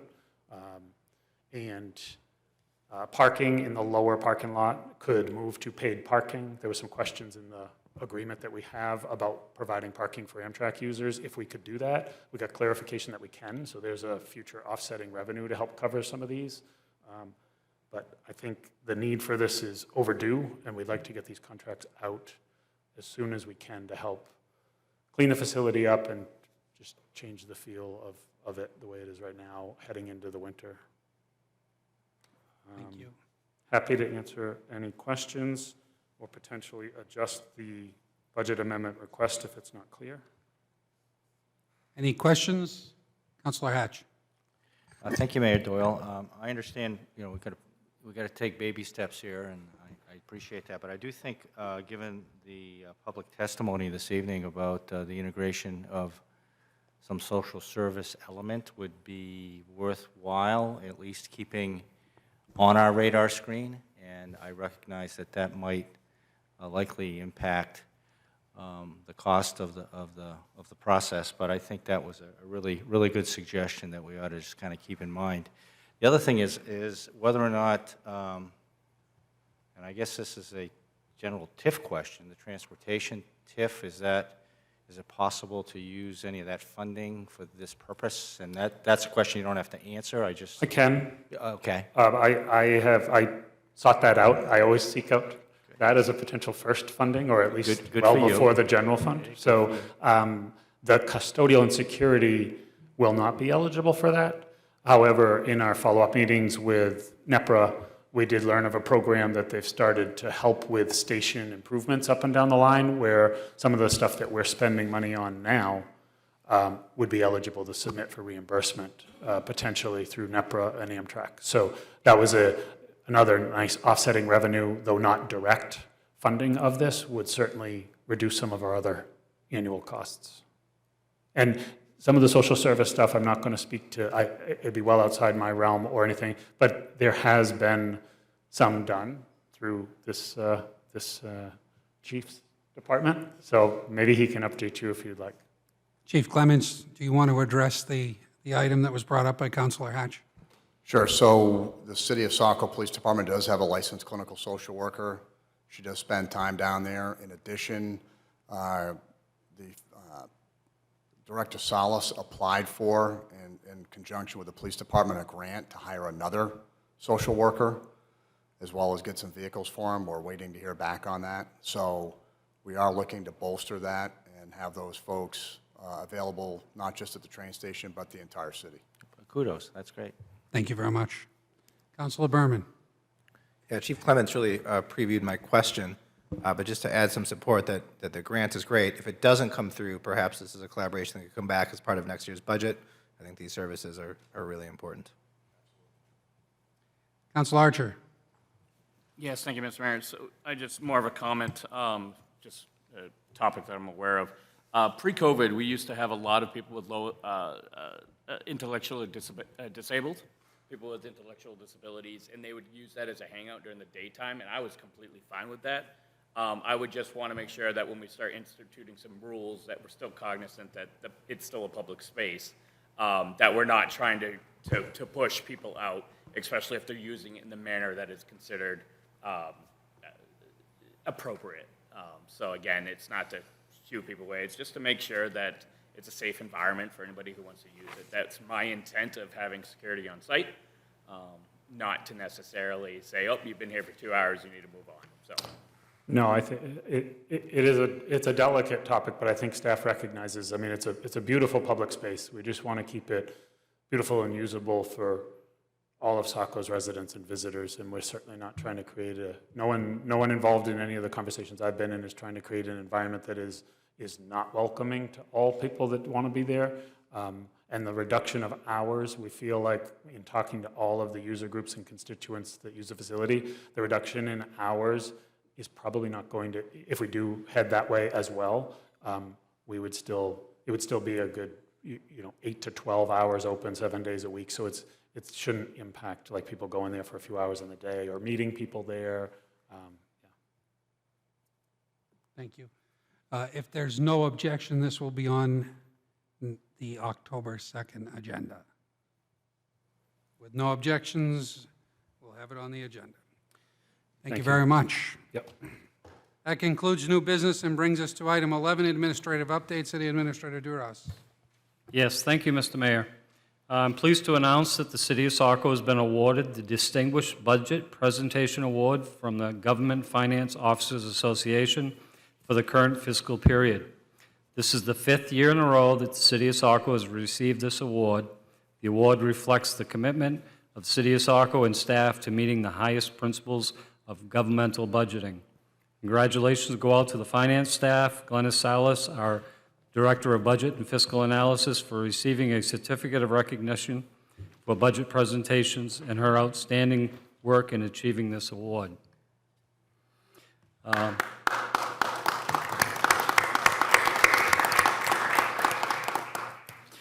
As a reminder, on Thursday, we will be having our annual employee appreciation. The event will be held at the Public Works Department between 11:30 a.m. and 1 p.m.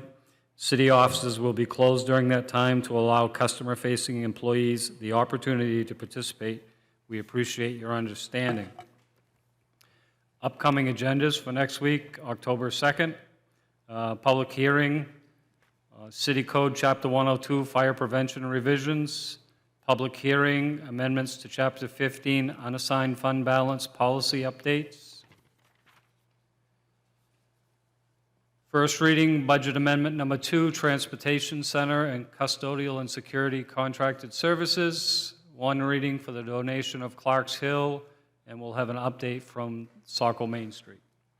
Thank you. Thank you. Any questions? That brings us to item 12, council discussion and comment. Any council discussion and comment this evening? Councilor Purdy. Thank you. Forgive me, I'm not very good at speaking off the cuff here, and I've been struggling to organize my thoughts all night since public comment. So let me start out by saying, number one, I recognize the right by both the state law and the city charter of citizens to file a grievance. Number two, let me say that I recognize the importance of that being heard by your elected officials. So everybody sitting at this table has sworn an oath to uphold the city's charter, state constitution, and the Constitution of the United States. Not something I don't think any one of us took lightly. So there's one section in the charter which was actually referenced in the grievance, stating that does a decision or action put the city in a compromised legal position? I said there's a section in the charter that references, does a decision or an action put the city in a compromised legal position? So while it's your right to accuse whoever of endemic corruption,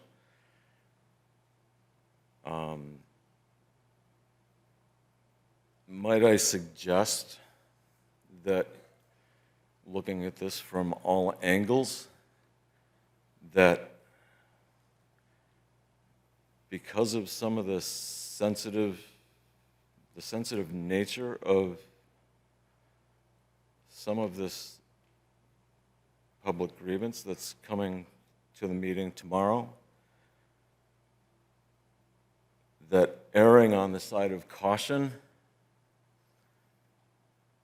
in erring on the side of caution, a decision to not put that in the packet was simply that of, and I don't know whose decision it was. I'm not involved in those decisions, okay? I'm a counselor from Ward 2. But might I suggest that possibly that decision was made to protect the city and not put it in a compromised legal position? So, you know, let's take a look at things from all angles. I know I try to look at things from all angles when I'm sitting here and having to make a decision. I would appreciate those same actions by folks who have a grievance. Please look at the entire picture. Thank you. Thank you. Any further council discussion and comment? Councilor Johnston. Thank you. So I missed my opportunity earlier with committee correspondence. It slipped my mind, but there is one thing I certainly want to make council aware of. And again, I wish I had said this earlier because we did have members of Ward 4 here, so hopefully they're still listening. And so I'm directing this to the councilor from Ward 4. Traffic safety met last Thursday night. We discussed several items. I think overall we made a good effort towards making some well-needed pedestrian improvements. One of the items, as you are aware, Councilor Berman, was the request to add flashing beacons or bollards to the Ferry Road Bayview intersection, that crosswalk there. We had discussion about that, and ultimately we decided, or the committee decided, that instead of the flashing beacons, we are going to install, or the city, when they get around to it, will install a three-way stop, which, not that we install stop signs for the purpose of stopping or slowing down traffic, but it may have that residual effect while also making people that drive that corridor more heightened to the fact that there are people there. And so I wanted to share that with council, but also you in particular, since it's going to change that pattern. And I'm sure some people will be upset about it, but overall, I think it makes sense and probably is long overdue, just given how, particularly as you come around that turn, people just seem to fly right through there, and hopefully a stop sign will, again, make people aware that there's a lot of walkers. Thank you. Thank you. Councilor Berman. Yeah, thank you. Much needed for safety. I'm sure the neighborhood in general will appreciate that change. Thank you. Moving on to item 13. Is there a motion for executive session? Councilor Berman. Yeah, thank you, Mr. Mayor. Be it ordered that City Council entering into executive session pursuant to MRSA Title I, Chapter 13, Subchapter 1, Subsection 4056, A, personnel matter, E, consultation between municipality and its attorney. Motion's been made by Councilor Berman. Is there a second? Second. Second by Councilor Hatch. Any discussion? Roll call to enter executive session. Councilor Archer? Aye. Councilor Purdy? Yes. Councilor Gunn? Yes. Councilor Berman? Yes. Councilor Hatch? Yes. Councilor McPhail? Yes. Councilor Johnston? Yes. Motion passes 7-0 at 8:44. We will take a 5-minute recess, but the executive session will be in the City Administrator's Conference Room. City Administrator's Conference Room. Recess for 5 minutes.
Okay, greetings and welcome back from executive session. I'll entertain a motion to exit executive session. So moved. Counselor Hatch, is there a second?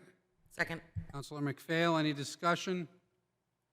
Roll call to exit. Counselor Archer? Aye. Counselor Purdy? Yes. Counselor Gunn? Yes. Counselor Berman? Yes. Counselor Hatch? Yes. Counselor McPhail? Yes. Counselor Johnston? Yes. Motion passes 7-0 to exit executive session at 10:08 p.m.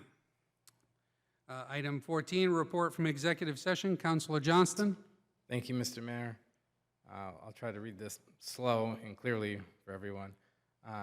Making a motion to establish the order of business for the City Council meeting on Tuesday, 9/26/2023 at 6:30 p.m. It will be a limited agenda to include a call to order, a recognition of members present, the Pledge of Allegiance. It will then move to action items, which will be the receipt of citizens' grievance petition. Council will then adjourn. At the conclusion of the City Council meeting, the Council will allow the Section 8.01 general meeting of the citizens to take place. The city will work to make the audio in the City Council chambers available for the public meeting. The City of Saco and the Saco City Council have no official role in this meeting other than allowing the citizens public meeting space. The city will not be recording or broadcasting the general meeting. However, the city clerk, as required, will be present to take minutes. Motion's been made by Counselor Johnston. Is there a second? Second. Second by Counselor Berman. Any discussion?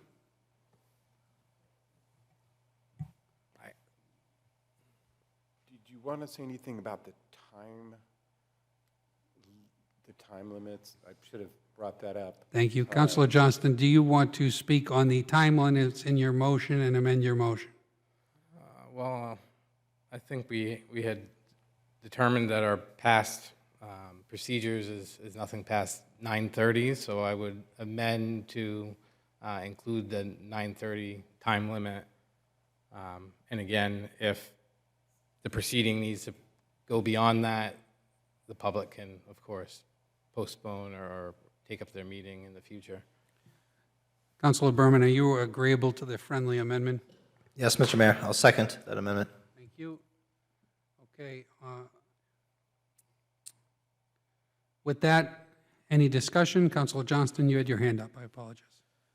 I partly forget what I was going to say. I think I was just going to, for the benefit of the public, to let them know that this is after, we've arrived at this conclusion after several legal opinions, and I think the majority of council here agrees this is the best path forward to satisfy the requirement of the charter.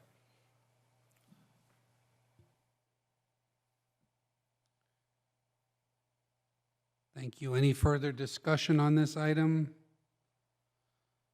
Why don't we take the amendment first and go on that? On the amendment, Counselor Archer? Aye. Counselor Purdy? Yes. Counselor Gunn? Yes. Counselor Berman? Yes. Counselor Hatch? Yes. Counselor McPhail? Yes. Counselor Johnston? Yes. Amendment passes 7-0. Back to the main motion now as amended with the time frame of 7 p.m. to 9:30 p.m., or maybe not a starting point, but the ending point being 9:30 p.m. With that, any further discussion on the main motion now as amended? Counselor Archer? I don't believe it was said, but the ability, there can be a continuance. That's, So yes, it ends at Counselor, 9:30, and then we can be continued if needed. Counselor Johnston did make that into the record, that, you know, if it continues to go over, it can be picked up at a later date. Any further discussion? Roll call vote. Counselor Archer? Aye. Counselor Purdy? Yes. Counselor Gunn? Yes. Counselor Berman? Yes. Counselor Hatch? Yes. Counselor McPhail? Yes. Counselor Johnston? Yes. That motion passes 7-0. That concludes the report from executive session, and therefore, item 15, I'll entertain a motion to adjourn. So moved. Counselor McPhail, is there a second? Second. Counselor Berman, any discussion? Roll call to adjourn. Counselor Archer? Aye. Counselor Purdy? Yes. Counselor Gunn? Yes. Counselor Berman? Yes. Counselor Hatch? Yes. Counselor McPhail? Yes. Counselor Johnston? Yes. Motion passes 7-0 to adjourn at 10:12 p.m. Have a great evening, everyone.